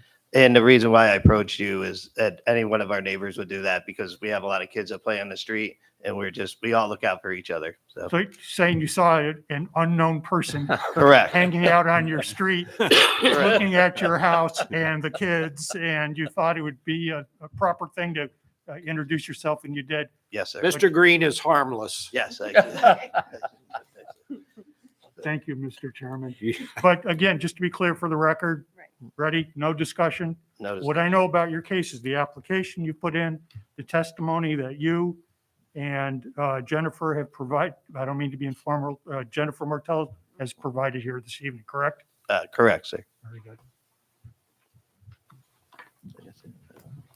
Just a question. So all three of these, I'll call mini parcels of land are now combined into one lot that the Martells own, right? Yes, that's correct. As I look at this diagram, you won the lottery, you have 3 front yards. Oh, yes. Some of us have 2. I have 2 myself. You have 3. The one piece that's not a front yard, which looks to be a very teeny small piece, is that paved in a part of a driveway that goes back to a garage? Yes. And sitting way back behind your house where it says building and deck, that's a garage for your house, for your home? That's actually that is another house. That is 517 Fillmore Avenue. Okay. So Our daughter is living there. got you. But on the as you face the front of your house on the left side, that's a paved area? Yes. All right. It's a driveway. It's a driveway. I'm sorry, excuse me. 509 has a paved driveway, and I think what you're talking about is the gravel driveway that goes to that side one-car garage. Yes. Right. It's a Right. gravel driveway. Okay. I got you. Thank you. Any other questions for the applicant? Just a quick question. Can you tell me a little bit about the fence you're going to have around the pool? Well, I'm going to try to use backyard fencing, but they seem to be pretty busy. So I'm looking into other fence companies, and it's got to be in compliance with code. So I would imagine it would be at least 5 feet high. It'd be, I'm thinking of going with a black vinyl chain link fence, and then it has to have a certain lock on the gate, which I'm going to rely on the So expertise. you looked into the fence. Yes, it's just going to be around the pool, and I want to keep the most of the yard open because I like the animals coming through and all that. We like to see them. Okay. Yes, but it'd definitely be a fence. It'll be and I also plan on putting on a camera on there, so if someone enters our pool area, that I'm notified on our phones, so that way, if God forbid some kid jumped the fence and got in there, we would, Thank be you. able to call 911. Thank you. You can get barking dogs that when you got a camera like that the dogs bark. Any other questions for the applicant? I would just like to ask the applicant, just to understand the number of structures on the property. You said there is a one-car garage that is on the south end of the property that you approach by a gravel drive. There's a building in the back that's inhabited by your daughter, and then the front building is your house, correct? Correct. So this, the pool would be another structure. I just want to make sure for purposes of our exercise that it's not an additional structure or a question of accessory structures. Well, it would be a third structure besides the principal home. The secondary home is a pre-existing non-conforming, but even if you counted that as an accessory structure, this would still be the third. So they couldn't put anything else on it, but the fence will count with the pool if it's on the apron of the pool. If he chose to fence the yard, then he would need a variance for an existing for a fifth accessory, whatever it would be. Other accessory. Fourth. Thank you. Are you planning on only fencing in the apron of the pool and not the yard, correct? The apron of the pool, yes, sir.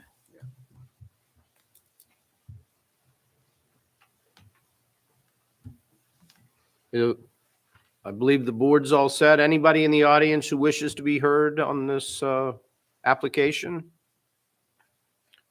Hearing none, does any board member wish to make a motion?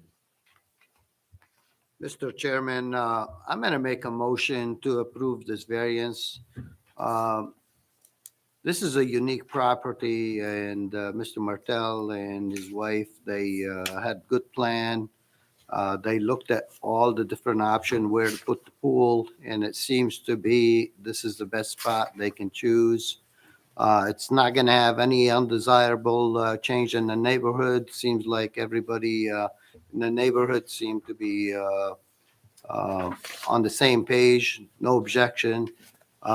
Is this substantial? It is substantial, but again, what makes, because this property is very unique, so we have many cases come in front of us, and that's a tough situation when you have 3 front yard and so on. Would the request have any adverse physical or environment effect? It's not going to have any effect, and I think the applicant already have plans for all the stuff is needed to deal with the pool. Is it self-created? It is self-created, but again, the applicant looked at different options, and in this case, it's determined. So for all these motions, I'll make a motion to approve it. Do we have a second? Mr. Chairman, may I second the motion? You certainly may, Mr. Green. We have a motion and we have a second. Please call the roll. Mr. Antonikowski, A yes for the reasons stated. Mr. Lataif, Yes. Ms. Pacheco, Yes. Mr. Daly, Yes, for all the reasons stated. Mr. Green, Yes, and in particular, because there are 3 front yards, which is unique, to say the least. Thank you. Mr. Hoke, Yes. Chairman Frary. Yes, for all the reasons stated, and echoing Mr. Green's comment, you truly have a unique parcel. Your variance is granted. Good luck with your project. Thank you, everyone. Thank you for your patience. Appreciate it. We look forward to enjoying our swimming pool. If you're in the area, come jump in. Thank you. But not without permission. Can we call the next case? Appeal of David Guest for a variance from section 220-13 Schedule IC of the zoning ordinance of the town of Niskiuna as it applies to the property at 2275 Grand Boulevard, Niskiuna, New York, located in the R2 Medium Density Residential Zoning District, to construct a 28-foot by 38-foot garage addition partially within the side yard setback. Section 220-13 Schedule IC requires a 15-foot minimum side yard setback. As proposed, the addition would be located 5 feet from the side property line. Therefore, a 10-foot side yard setback variance is required. 7 notices were mailed out, 1 response. This is an email from David DiArpino says, Dear zoning board members, my name is David D'Arpino and I reside at 2260 Grand Boulevard. I am the neighbor that is directly across the street from the applicants, David and Christy Guest at 2275 Grand Boulevard. I am disclosing that I am a current member of the Planning Board and Zoning Commission, along as the liaison to the Architectural Review Board. However, I am submitting this letter as a resident in support of the current application for an addition to the main house, requesting a variance for a 10-foot side yard setback. Recently, I have met with Mr. Guest and reviewed the proposed elevations and feel that the current drawings, although still in the design phase, embrace the correct architectural language reminiscent of the Tudor style. The material selections, roof lines, additions of a dormer, and matching of windows with the diamond pattern glass all harmonizes and complements the existing house. Utilizing a breezeway connection will help separate the garage from the main house, allowing the connection point to be minimized. It will also allow the windows on the main house to be retained and give the garage more definition as opposed to directly attaching the structure to the house. The lot configuration is one with a shared driveway and a current accessory building that is not large enough to fit 2 vehicles. I concur with the applicant that adding a driveway along Palmer Ave would split the rear of the property, and the Grand Boulevard facing side is too steep for any reasonable access by a vehicle. The addition would allow for vehicles to be parked inside, improving the public's view from Grand Boulevard and Palmer Ave. The construction of the garage will also eliminate the glare of headlights that can shine directly across the street if parked in the side yard, as their property is elevated above ours. Given the constraints of the site with the shared driveway, steep grades, and being a corner lot with 2 front setbacks, the proposed location of the addition is the most logical. If their application is approved, Mr. Guest has also been receptive to presenting this project to the Architectural Review Board for their input on refining the design. This project would be an excellent candidate for the ARB's review, and they would provide good insight on ensuring the project is aesthetically pleasing as possible. Built by W. Garner B., who developed much of Grand Boulevard and the adjacent streets, the house is historically significant not only to the town but to our neighborhood. We have been neighbors with the Guests for nearly 20 years, and they have been very good stewards of the property. I have every reason to believe that the Guests will continue their long-standing commitment to preserving and maintaining the property for many years to come. I hope that the board finds this application favorable, as it would be a nice addition to the property. Thank you, David D'Arpino, 2260 Grand Boulevard. Thank you. Mr. Guest, it's my well, first of all, why don't you tell us your name and your address? Sure. It's David Guest, 2275 Grand Boulevard. It's my understanding that you're seeking to amend your application in some fashion in terms of the size of the square footage. Next case. Oh, that's the next one? My bad. I apologize. All right, then. I got my papers out of order here. Why don't you tell us about your project, your variance, and what you're looking for? Hopefully you have the package. I have a copy in front of me. I have additional information as well. We've lived at the house about 18 years. There's a small, I'm going to call it a carriage house. Unfortunately, it's perpendicular to how our driveway comes up. And aside from only fitting a Ford Mustang, it's difficult to get in and out. Because it's a shared driveway, we've had 2 residents that we have deeded rights to access to our property. The driveway is shared by 2 residents, one on Van Antwerp Road and one on Grand Boulevard. Various owners have been there since we've been there with different stipulations and rules about the driveway. So one of the last ones to come in did not want, and I agreed, not want anyone backing down. So we have this big mud area in the as you come up our driveway where we're kind of spinning around and turning around, and so that you can exit and favor their wishes. When I bought the house 18 years ago and saw the driveway configuration, I had Cliff Bard, a little farmer down the road that I went to school with, deliver some tailings, and I had him kind of make a gravelly spot as you come up to the left, which is this part of that side yard that I'm looking to build on. That has helped because it kind of expanded our driveway a little bit.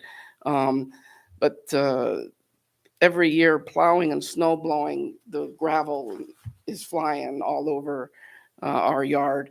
I'm also, these last couple of winters, at the age where I would appreciate having my vehicles and my equipment covered from the snow. I'm finally at a spot where I can afford it too.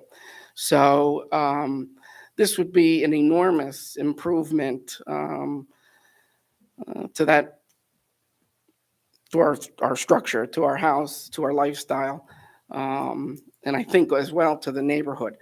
As Mr. Darpino stated, and I didn't realize he knew the history of the house and of the builder.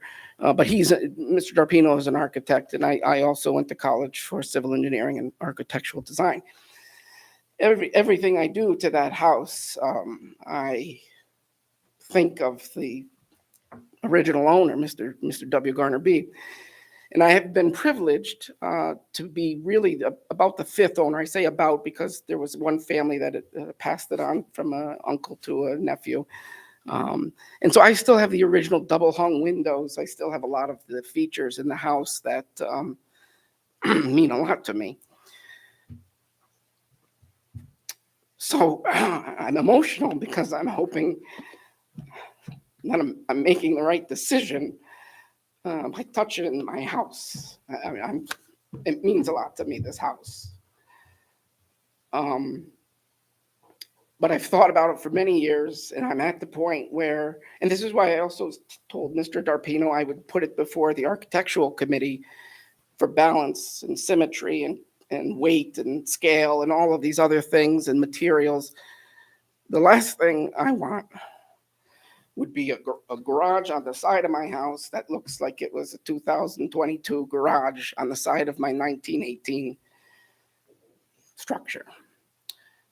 Hopefully I put some maps in there to show you the weird configuration of the driveway and how you come up. I have a few more. I didn't realize, I thought it was coming before a board, not an army, so I only brought 5 copies. I'm an air guy myself, but I won't call it an airstrike.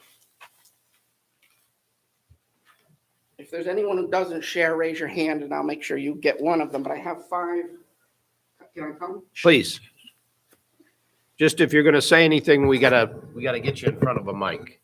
So We can share, no problem. yeah, we'll share too. That's fine. After talking with the neighbors and after talking with some colleagues at the engineering squadron where I work with, and talking with my builder, Kevin Mary from Niskayuna Mary Builders, who built a beautiful 3-season sunroom on our house 2 years ago with some nice beams and stone. And talking with Dave Darpino, he said he would like to see a lot of windows on this because it is something he's going to look at. So the very first picture is something that I walked over to him and a couple other neighbors across the street. They won't see this front side, but it is similar on the back side. If you're looking at the very first one that I'm showing you, you'll see I wrote fence. The setback that I'm looking to have granted tonight would be on that side of this garage, and that black line represents a 5-foot buffer between the garage and my neighbor's fence, which is on the line. Page 2 would show the better looking sketch in the center would show what the folks on Grand Boulevard, my neighbors across the street, would see. The bottom half as either stone or wood shakes. I'm going to wait till the architectural committee comes to some resolutions on that. The little breezeway you can see is I'm going to have an architect figure out how to touch the house, whether to touch it high, whether to touch it low, whether to touch it twice. I'm not making that decision. I'm going to approve it if you approve me, but I need some professional design on that. And I also showed my driveway and the existing fence line, again with the 5-foot, and I'm showing Grand Boulevard at the bottom. If you flip one more, this would be the side, the left side that would be up against the fence line where my neighbor and my property meet. And then, oh, the last, maybe the last, there's some color photos that's smeared in my printer. The top one has a dotted line that shows the existing fence where I'm proposing that 5 foot, my 5 foot would be to the right. My neighbor's house is 5 feet from the left right now, including their garage. You'll see their canoe hanging there. And so really that 5 foot that they have is, I refer to it as a maintenance corridor. It gives you enough room to put a ladder, paint, repair, whatever it is. The second photo is looking at that fence from my porch, my new porch where the garage breezeway would touch. I would be roughly going 17 feet into the yard, kind of where that dotted line is. And I would be using 12 feet that's existing where I told you I had the farmer put the stone many years ago for a total width of approximately 28 feet.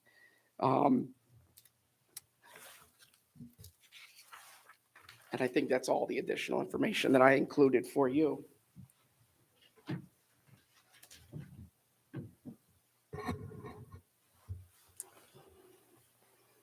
I could keep talking. Anything else? No, you don't want me to keep talking. Okay. 'Cause I'll talk about history. Well, I'm not going to tell you to be quiet, but Okay. if you're all set, we'll open it up to questions by the board. Mr. Guest, so I understand why you're proposing this addition. You're looking to have additional garage space, correct? Correct. And as I understand it, you pull up through a shared driveway off of Van Antwerp Boulevard to access your property. That's where the shared driveway Van is. Antwerp Road, yes. Van Antwerp Road, correct. And the existing garage is configured in such a way that you really can't access it meaningfully. It's only a one-car garage, correct? You could call it a one car. It probably was a carriage, but yes, let's call it one car. Okay. You currently store one car in the garage. No, I do not. Oh, okay. I might have misunderstood you. In any event, I guess from our perspective, and I can tell you that from my perspective, it sounds like you have thought out the aesthetics of the addition much more extensively than I would think of questioning you on, because it sounds like it's a really thought out plan. I guess one of the things that we're looking for is the size of the addition. What led you to come up with that size, and is it possible to have a smaller addition and need less of a variance? So I didn't want to do this like a car salesman where I give you a set of numbers and then you give me a set of numbers and I come back. So if I could go 4, I would go 4. We have 4 vehicles. I have a work truck. I have a personal truck. I have my Mustang, and my wife has her car. My daughter, actually, who just got hired by the Niskayuna Police Department, she's in the academy now, has moved home while she's at the academy. So I now have a 5th car right now. I'm currently paying to store my Mustang at a friend's house. I shouldn't say pay. I'm a plumber, so I have to barter with him. But anyway, it's like paying him. I also looked at maybe tearing down, as my package said, the carriage house, because I have a little bit more there, and I was going to go with a 42 instead of, because I have a little bit more fun, but it would be the same process and it would still end up in my backyard. I cannot, if I had to put 2, I probably would go a few more years picking stone out of my, I don't know. I thought about it, yes, but I don't want to be like the woman who's come here twice. She has a 2-car garage. She's adding a 3rd. So again, my understanding of the benefit that you're looking for is you have a need to park the additional vehicles, and that's the benefit you're seeking to accomplish through the Vehicles is one benefit. Lawn equipment. I have a tractor. I have 2 tractors, and I have implements for my equipment as well. Correct. So what you're telling me is there's no other feasible means to reduce the size of the proposed addition and accomplish your goals, correct? Not on my part. And I will add one other thing. I'm in the process, and I'm not in love with it, but trying to buy a vacant lot from the city of Schenectady to see if I could put a garage up there. My wife is dead set against it for fear that things will be stolen outside of my purview. But if I'm going to build, I'm going to build something that's going to accommodate everything that I can possibly think of. Thank you. Thank you. Mr. Guest, I'm Katrina Pacheco. Thank you for giving us so much information in your packet. I do want to understand in the plan that was hand-drawn, there are some dimensions on there that say 38 feet by 28 feet. I'd like to understand in what direction those are going and how you propose to fit the vehicles and store everything in the building in that configuration. Yeah, so the 38 is the width from my house, so the main house, 4-foot breezeway, 38-foot garage, 5 foot to the property line. 28 feet deep. So with the 28 feet deep, that's deep enough for, It's considered extra large, extra depth. okay, so along with that question, and I appreciate the elevations that have been sketched up here, what's going to happen with rain and snow coming off the roof of this new structure? So I guess I'll say sadly, 2 years ago, I spent $10,000 rehabbing that side yard with underground drain. As I said, I'm a plumber, so I put in 180 feet of underground drainage into a catch basin that is dissolved onto my property. And I also then put $8,000 in sod on top of it.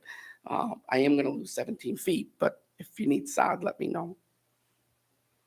So is the drainage going currently into where the footprint of this new garage would go, or So is it somewhere else? The downspout that came off of my new porch that was built a couple years ago, the same down will go into an underground drainage. They call it a cistern or dry well. Okay, but that's not in the footprint of where you're proposing to build the No, garage. so I will be pulling out some of my drainage, but the actual dry well itself is about 10 more feet towards Grand Boulevard. But I don't know if you got a chance to, well, there's a sketch that showed, right? If you're in front of my house, in fact, one of you did walk by, but I didn't approach because I knew the rules. Okay, I waved, but you saw me jockeying my car so I could open my door. The only way I can get into my garage is or my carriage house is to move my cars around. You can't see me. You can't really see. Anyway, I have been managing my stormwater on my property. In fact, I used to work for the town of Niskuna Water and Sewer Department. I was a plant operator at Whitmire Drive for 12 years. I understand the difference between the Thank you, and just to understand about the existing carriage house, if you will, that is going to remain, that's the plan, is for it to remain. So I did not want to, I learned a good lesson. I certainly didn't want to put that I was going to demo it because I'm not sure what this expense is going to be. And I know it's going to be 10 to 12 if I ever took that carriage house down and redeveloped the yard. I don't want to get involved with it now, and the town told me I did not need to address that in this situation. Okay, and hopefully my last question about the height of this garage. It seems to have a second story. Can you talk about that a bit? Yeah, so the height is the height of the plan that you got, which was the second drawing that you got, because the first one had hip roofs, which my house does not have a hip roof, and that was discussed with neighbors, and so I changed to more traditional Tudor and gable roofs. The height, I believe, is 25.1, but I would tell you, in case the slab elevation or something changes, it's going to be nearly 26, and my limit is 35. Okay, but just for us to understand the purpose of having the second floor on there as opposed to having a single story. Yep. So the two neighbors both agreed that for the purpose of balance, scale, and proportion, I cannot, as it was said, I don't want to see a hospital wing coming off the side of your house with a low slope roof. I'm fine with going up higher and peaking it so that, again, so that it all blends, weight, balance, proportions. Which is why I gave the second sketch, because after those comments from neighbors, I went back, re-looked at it, and then resubmitted those drawings to my neighbors for their approval. Okay, and you just stated that you believe your height restriction was. The town's height restriction Oh. is 35 feet. Okay. I'm telling you that that particular plan called for a 25.1, but there were other plans that I had been looking at up to 26. I'm anticipating somewhere over 25, but not more than 26. And this would be considered an addition onto the house. That's correct. It would not be an accessory. Thank you. Thank you. May I inquire? Is you're standing on Grand Boulevard, looking at the front of your house? On the right-hand side, you have neighbors, correct? I do. Have you had an opportunity to speak with those neighbors? So I spoke with the two neighbors that Just tell me about the neighbor on the right-hand side. they were the only ones that texted. They didn't come to talk to me face to face, and they said they were opposed. Everybody else, we talked face to face and took input.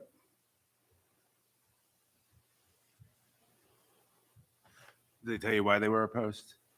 No, but I could venture a guess. First of all, in my packet, you'll see where I mention that I'm only asking for the same luxury that they enjoy. That is to say, their first floor addition, which was added on later, has a 5-foot setback from that line, as well as their garage. When I offered to buy the driveway a year or so ago, the husband was questioning, receptive, understood, and then, of course, went into the house. And then I get the text later that we don't know what that would do to resale value of our house. And so we're not interested at this time. They've been there, good neighbors. I have no problem with them. In fact, every time my husky pushes under the fence, he'll call and say, hey, I think I saw Ding Dong running down the road. We have a very good relationship. I roll down my window every time I ride down his driveway, and we talk. But they've been here maybe since 2015. And in talking with them, the husband, it's their intention now that their second one's in college, probably to move up towards Lake Champlain. And so I think they've come in, they don't have the roots in the town. Like, I've been here 54 years. My parents have been here 60 years. Probably a lot of you have had generation or starting another generation. And so I'm going to answer that with this little picture that hangs in my office. And actually one hangs in my living room at home. I was on vacation last week. I came back to the office. I work for the Division of Military and Naval Affairs, and this was sitting on my filing cabinet. I know somebody was dusting and didn't see the little nail. This is dated November 1928. It's the Grand Boulevard Bulletin. Anybody ever heard of it? It later became the Niskayuna Journal, and then later became the Beacon, right? All started on Grand Boulevard. This one, dated November 1928, actually has W. Garner B's house on the cover, which is where I'm living now. And it says, issued monthly by the Grand Boulevard Association. And then in quotations, it says, homeowners, not house owners. I'm sorry, homeowners, homeowners, not house owners. And when I picked it up to put it back, I thought it clicked. And I said, I think this represents my neighbor on that side. I think they're short-term in Niskayuna.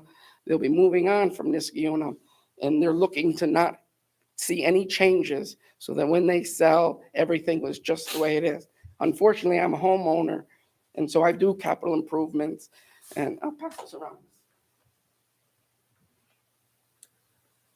That's my guess. And just, I may for the record, the notices went out, the neighbor got the notice. Thank you. Mr. Guest, I did have the opportunity today, while I didn't get out, I circled your house probably 4 or 5 times. Make me an offer. I got to tell you, it's a gorgeous house. I was struck by it as I drove around it. And I have to tell you, my favorite view of your house is actually the back, because you have a beautiful patio deck, whatever you want to call it. But a couple of questions for you. And again, I understand the difficulties by the slope and the of your front yard. I call it a front yard, the front of your house. Yep, front.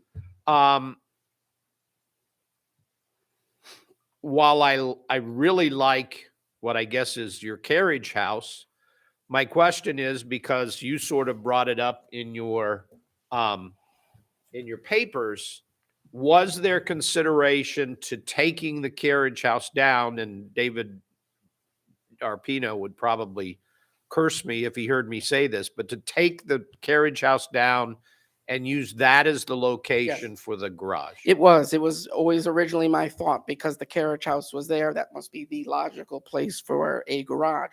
Unfortunately, that is my backyard. That is all of my backyard. Then to put my 3-car there just removes that much more. And I will be honest, we've been in that house 18 years. And I told you a couple years ago, I spent quite a bit of money developing that side yard. We have never used that side yard. I had 2 kids grow up in the house. It was the only really flat spot in the yard we never used. And I have a feeling it's because Mom couldn't look out a window to see the kids. I'm thinking, and David Dorpino agreed as well.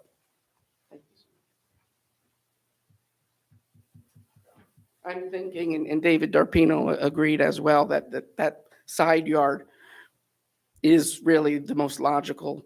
It's a place that's out of the way. It's a place that I don't feel like I'm giving up anything, or giving up much, I should say. Let me ask you, and I know that semi-direct access into your garage is an issue. It's an issue now. You have an interesting access from Story. No, It's I don't nothing. have his access. Well, from- no, I know you don't. But my question is was that ever a possibility? So, is anybody watching? All I right, don't my think neighbor, Tom West isn't watching, right? All right, he's my neighbor behind. I love Tom West. He's been there since 1983. His property is a little bit bigger than mine. In fact, my property frontage is a little shorter because the neighbor that's on that shared line was family of the house that I'm in now. And when it burnt down, they gave them 19.5 feet. So I lost 19.5 feet of frontage for the house, which would have made my side yard larger. Now, Tom West has the original 170 on Story. My daughter, who, like I said, is now moving home with us while she's at the academy, I am twisting her arm, although she can twist mine better, to buy Tom West's house when it sells. I told her I would take care of the yard. Now, if she were to buy, I'm letting all the secrets out, but if I were to buy Tom West's yard, there's a lot, 40 to 45 foot lot that I could purchase that would give me access to Story. So that's what confused me, because I saw there was a small shed and That's Tom West. I would love to buy it. And I've offered to buy his property too. And as we walk the line, he's receptive. And then when we get closer to the road, it's, let me think about Okay, it. so I wish I had it. I saw on the map that it was somebody else's, but as I'm driving by, I'm going, Someday I want it to be mine. okay. Now, my son did say to me, Dad, don't make her move into the West house. Have her buy the White house that's next to me. Okay. And then I'd be happy. My last question for you. The house that is the Woods, I guess is their name? Is that the neighbor? Oh, yes. The yes. White House? Yes, yes. The rear of their house faces you. Is that correct? Side. The side. So their address is Grand Boulevard. So their front door is on Grand. Mine is on Grand. Okay. We are driving on the edge of their backyard. I would say. Okay. Yeah. Although they also, do they actually sit as well on, they don't sit on Van Antwerp. Yes. They have, do. They have a Front wee of- bit, yes. Okay. So they're from Grand to their driveway is on Van Antwerp, and then that drive, halfway, 5 feet into that driveway is where their property marker, or their corner ends, and then the little brick house. So the side of the Woods house, what is there anything on that side of the house? Is it- Yes, they're air conditioning condensers. Okay. Because I mean, I think you can agree that the proximity from there, that things are pretty tight on that side of the yard, on both sides of the property line. The fence was not there until they got there, which I didn't have a problem. But before the fence was there, there was some shrubs, and the Di Marias lived there before. They had put stone. In fact, they had to use my yard to stage the stone, and so it used to be stoned. There is no grass there. It's probably still stoned to this day since the 2015. And building on the second, what I'll call the second story, the upper portion of the proposed garage. Right.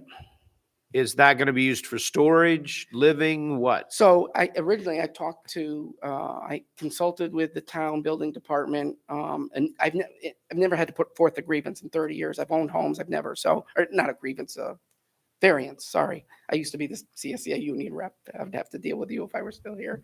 But anyway, I've never had one. So when they came over, we talked about what the second floor could be. He referred to a bonus room and some kind of medical care, accessory, but I don't think it's going to have access to my house. You know what I mean? Direct access. So I'm going to say storage. My wife probably would want to put a treadmill. We have an erg, maybe, but I'm going to finish it with drywall for sure. And there'll be power there? Yes, there'll be Okay. power. I'm going to definitely finish it because of my fear of fire. So I want to have it Kevin will finish it. But yes, and there'll be 4-foot set of stairs, proper stairs, safe stairs.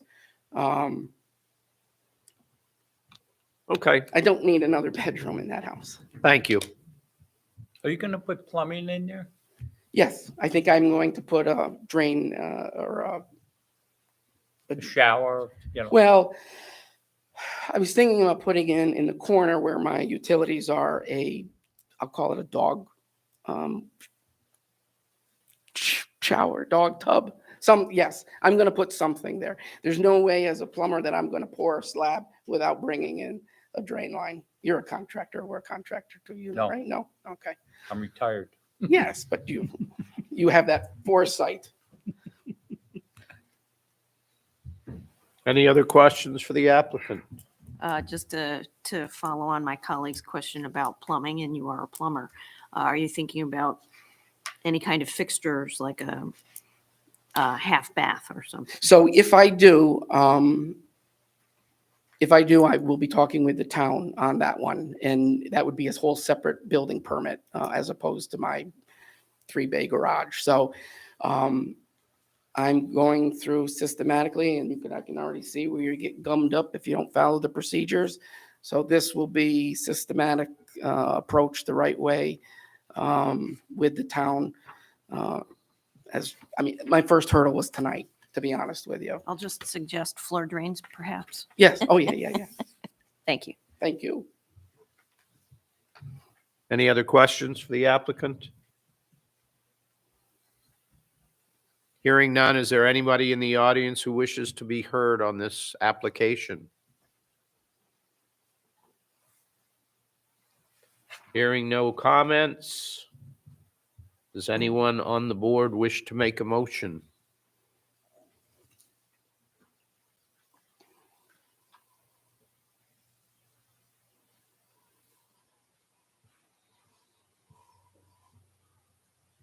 Well, Mr. Chairman, I'll be happy to make a motion. Please do, Mr. Green. I'm going to make a motion to approve the variance. It would seem to me that this is potentially one of the better thought out presentations and plans that's been brought before the board in a bit. And we've had heard testimony, and I'm thinking that it doesn't seem that there is other ways to do what this gentleman is trying to accomplish here, given the particulars of the parcels and including the desire to maintain the Mr. B's carriage house. As far as any change in the neighborhood, one might argue that this is not an undesirable change, but in fact, a potentially desirable change. We have, should this variance be granted, we will end the car circus turning around in the yard in the winter, shining inadvertently but unavoidably headlights into the dining room of neighbors. Is the request substantial? Absolutely, no doubt about it. However, it's not so substantial as to warrant, in my estimation, refusing to grant the variance. Will it have adverse physical or environmental effects? I don't believe so. I haven't heard anything that would lead me to believe that that's the case here. Is the difficulty self-created? Well, in part, and while relevant, not necessarily determinative to a decision on the application. So for those reasons, in addition to the proposal, which seems very much to be in accord with the beauty of the primary residence, I would move that the application be granted. We have a motion. Is there a second? I'll second. We have a second. Please call the roll. Mr. Antonikowski? Yes, for the reasons stated. I'd also like to say that I can appreciate your passion for the local history and the house itself, and it shines through with your very thorough planning. Mr. Lataif? Yes, for all the reasons stated. Ms. Pacheco? Yes, and I'll comment as an architect who's been living in the neighborhood for about 23 years. My kids have grown up around the neighborhood, walked past your beautiful house many times, and I appreciate the effort that you're going through to enhance the property. Mr. Daly? Yes, for all the reasons stated, and I want to say, sir, you came here with a great presentation. Thank you. Mr. Green? Yes. Mr. Hoke? Yes, for all the reasons stated. Chairperson Frary? Yes, for all the reasons stated. Your request is granted, and good luck with your project. Thank you so much, board. Last but certainly not least, let's call the final. The appeal by, excuse me, appeal by John Wallaman for a variance from section 220-18B3B and section 220-13 Schedule IC of the zoning ordinance of the town of Niskuna as it applies to the property at 1174 Highland Park Road, Niskuna, New York, located in the R2 Medium Density Residential Zoning District, to construct a 160 square foot shed partially within the side yard setback. Section 220-18B3B states that the required side and rear yard dimensions for major accessory structures shall be the same as applies to the principal building. As defined, major accessory structures are detached accessory buildings or other structures in excess of 120 square feet. The shed at 160 square feet is a major accessory structure. Section 220-13 Schedule IC establishes the side setback minimum of 15 feet. As proposed, the shed will be located six feet from the side property line. Therefore, a 9-foot side yard setback variance is required. 19 notices were mailed, 0 responses. Good evening, Mr. Wallaman. Could you give us your name and address? John Wallaman, 1174 Highland Park Road. my understanding, now this is the appropriate one, that you are revising your application to some degree. Can you tell us what that is? We're revising it up to a larger square footage to 192 from 160 for the space, actually, you know. But it's my understanding it doesn't impact or change the request for a variance. In other words, No. the additional size is going on the sort of non-variance side of the Correct. property. Okay. Why don't you tell us a little bit about what you're looking to do? Well, we're building a storage slash garden shed. And, you know, that's really it. What are you gonna, what types of things are you gonna store in there? Lawn equipment, and the garden part will be my wife's, you know, little place to pot and do her gardening, and one for lawn equipment. We have a very small garage, a single stall garage, so the space is limited. It appears this is going to be located in what I call the rear corner of your lot. Is that correct? Yes, I brought pictures locating it and showing. Please, if you could go ahead and pass those to Mr. Oak, and he'll pass them around. I'll pass them down. That's the side. We need you to be in the microphone. And just, may we keep these pictures and make them part of the record? Yes. Okay.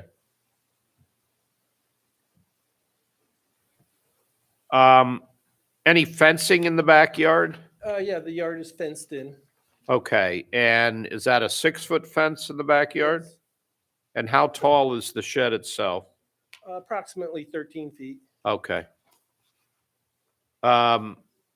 Backyards bordering the area, in other words, do you abut a neighbor on the other side in your back and their backyard to your backyard? Yes.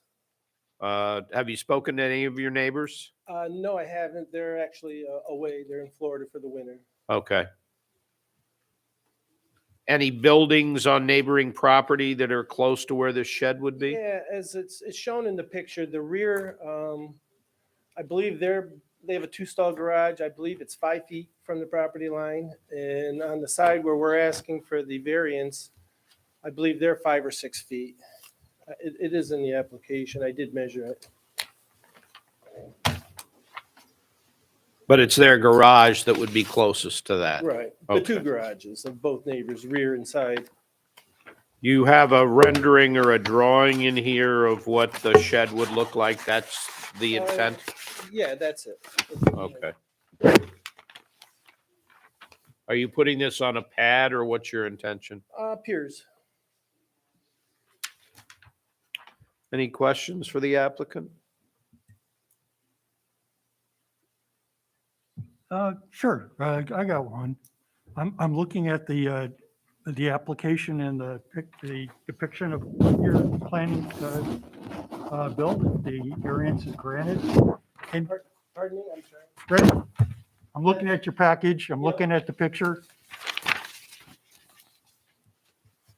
And on the right-hand side, next to the door, is that a light?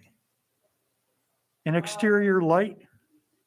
I believe the plan might show skylights. We don't intend to do skylights. We intend on having 2 windows in, you know, it forms like an L. We'll have 2 opposing windows, you know, perpendicular in the L part. And then a two-door for the main garage, and then a regular crew door for the garden shed part of it. So are you planning on having a light, an exterior light or not?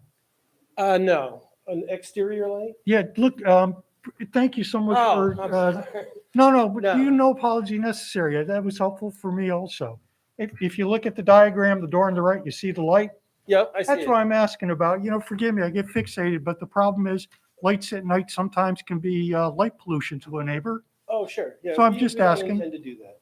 No light? No, Okay. No power to the shed? no.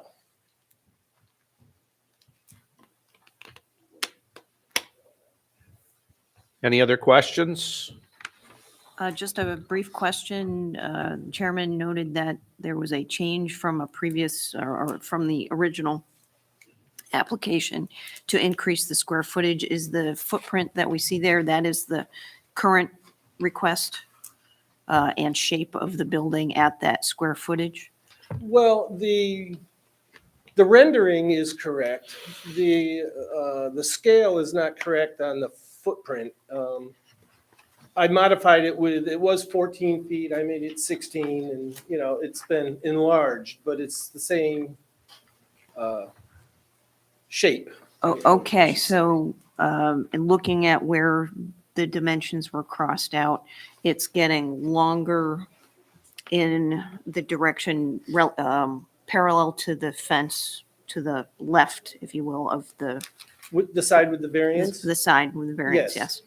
yes. But it's also pushing further into your backyard on the side that doesn't require the variance. Right. Is that correct? And are you going to have pavement going up to this? No. Thank you. Yep. Just to help, I'm sorry, just help me out. Sure. The neighbor on the other side of this proposed structure, is that the neighbor who's got a wall of one of their structures? The rear neighbor? Yes. Yes. So if your rear neighbor is standing in their backyard and they're looking toward this proposed shed, what are they going to see? They're going to see the 16-foot length without windows. They would see the back of the rendering, which is a straight 16-foot.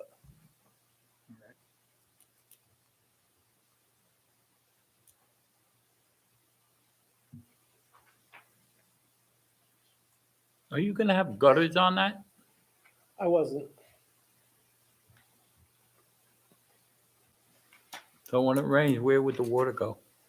It naturally drains to the back. I mean, it would all go, just towards the back and towards the side. There's really not a drainage problem there. Is that sand over there or clay? It's sand. Thank you.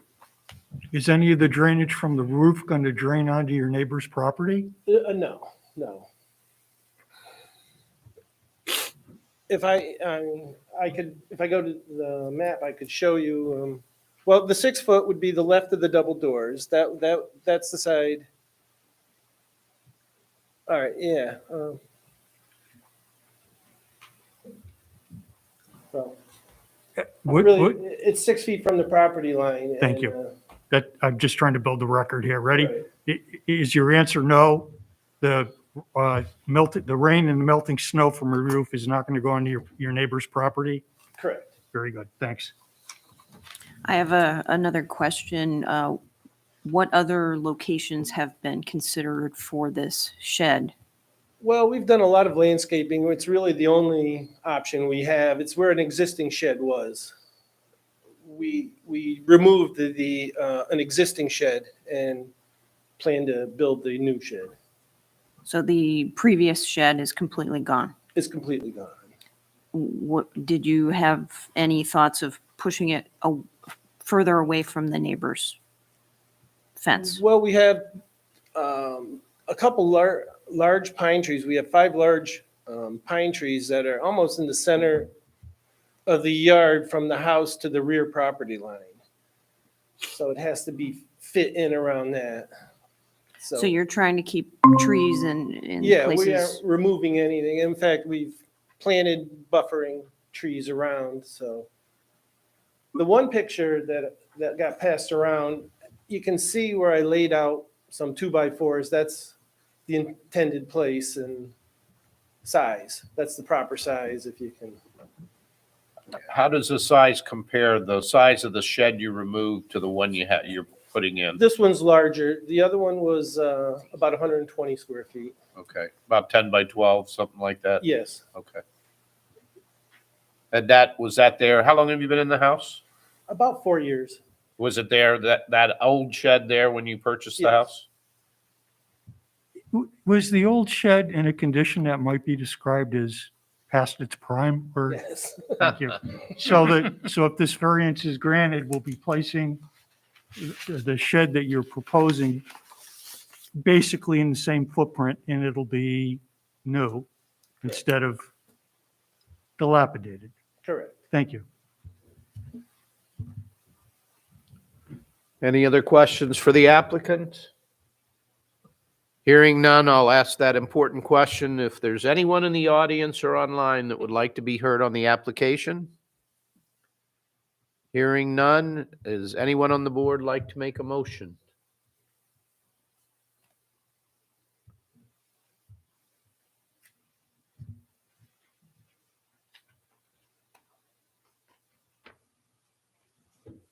I'll make a motion that we approve the application, the variance.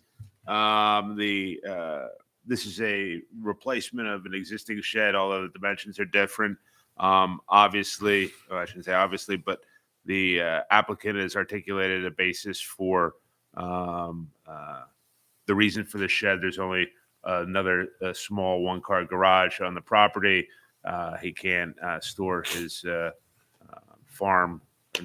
his lawn equipment in the existing garage, so he needs the shed. There wouldn't be an undesirable change in the neighborhood. This shed will abut neighbors' properties that also have similar structures on them. There's not any environmental concerns with respect to this structure, and I don't believe there's going to be an adverse effect on the neighboring properties. It is a substantial variance, and to a certain extent, it is self-created, but the nature of these properties and the size of the property dictates that that there would be a need for a variance to accommodate a shed. So for those reasons, I move that we approve the variance. There's been a motion. Is there a second? I'll second that, Mr. Chairman, for all the reasons stated. We have a second. Please call the roll. Mr. Antonikowski, Yes. Mr. Lataif, Yes, for all the reasons stated. Ms. Pacheco, Yes. Mr. Daly, Yes, for all the reasons stated. Mr. Green, Yes, for the reasons stated. Mr. Hoke, Yes. Chairperson Frary. Yes, for all the reasons stated, the application has been approved. Good luck with your project. Okay, thank you very much. Thank you for your patience. Thank you. In front of the board. Mr. Chairman, with respect to our monthly packets that we get, I was wondering, could we have them printed out? I don't necessarily need them delivered, but could we have hard copies of them provided at the meetings? And even if we have them available at a certain point, people could pick them up if that would be easier.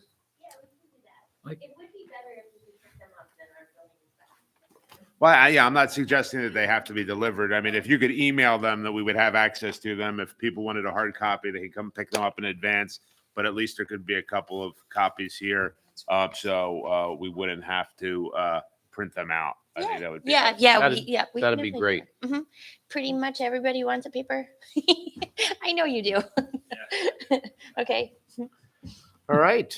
If there's no other business before the board, do I have a motion to adjourn? Motion to adjourn. A second? Second. All those in favor? Aye. Opposed? We are adjourned. Green wanted to stay. See that, Keith? Nice. Perfect. Absolutely perfect.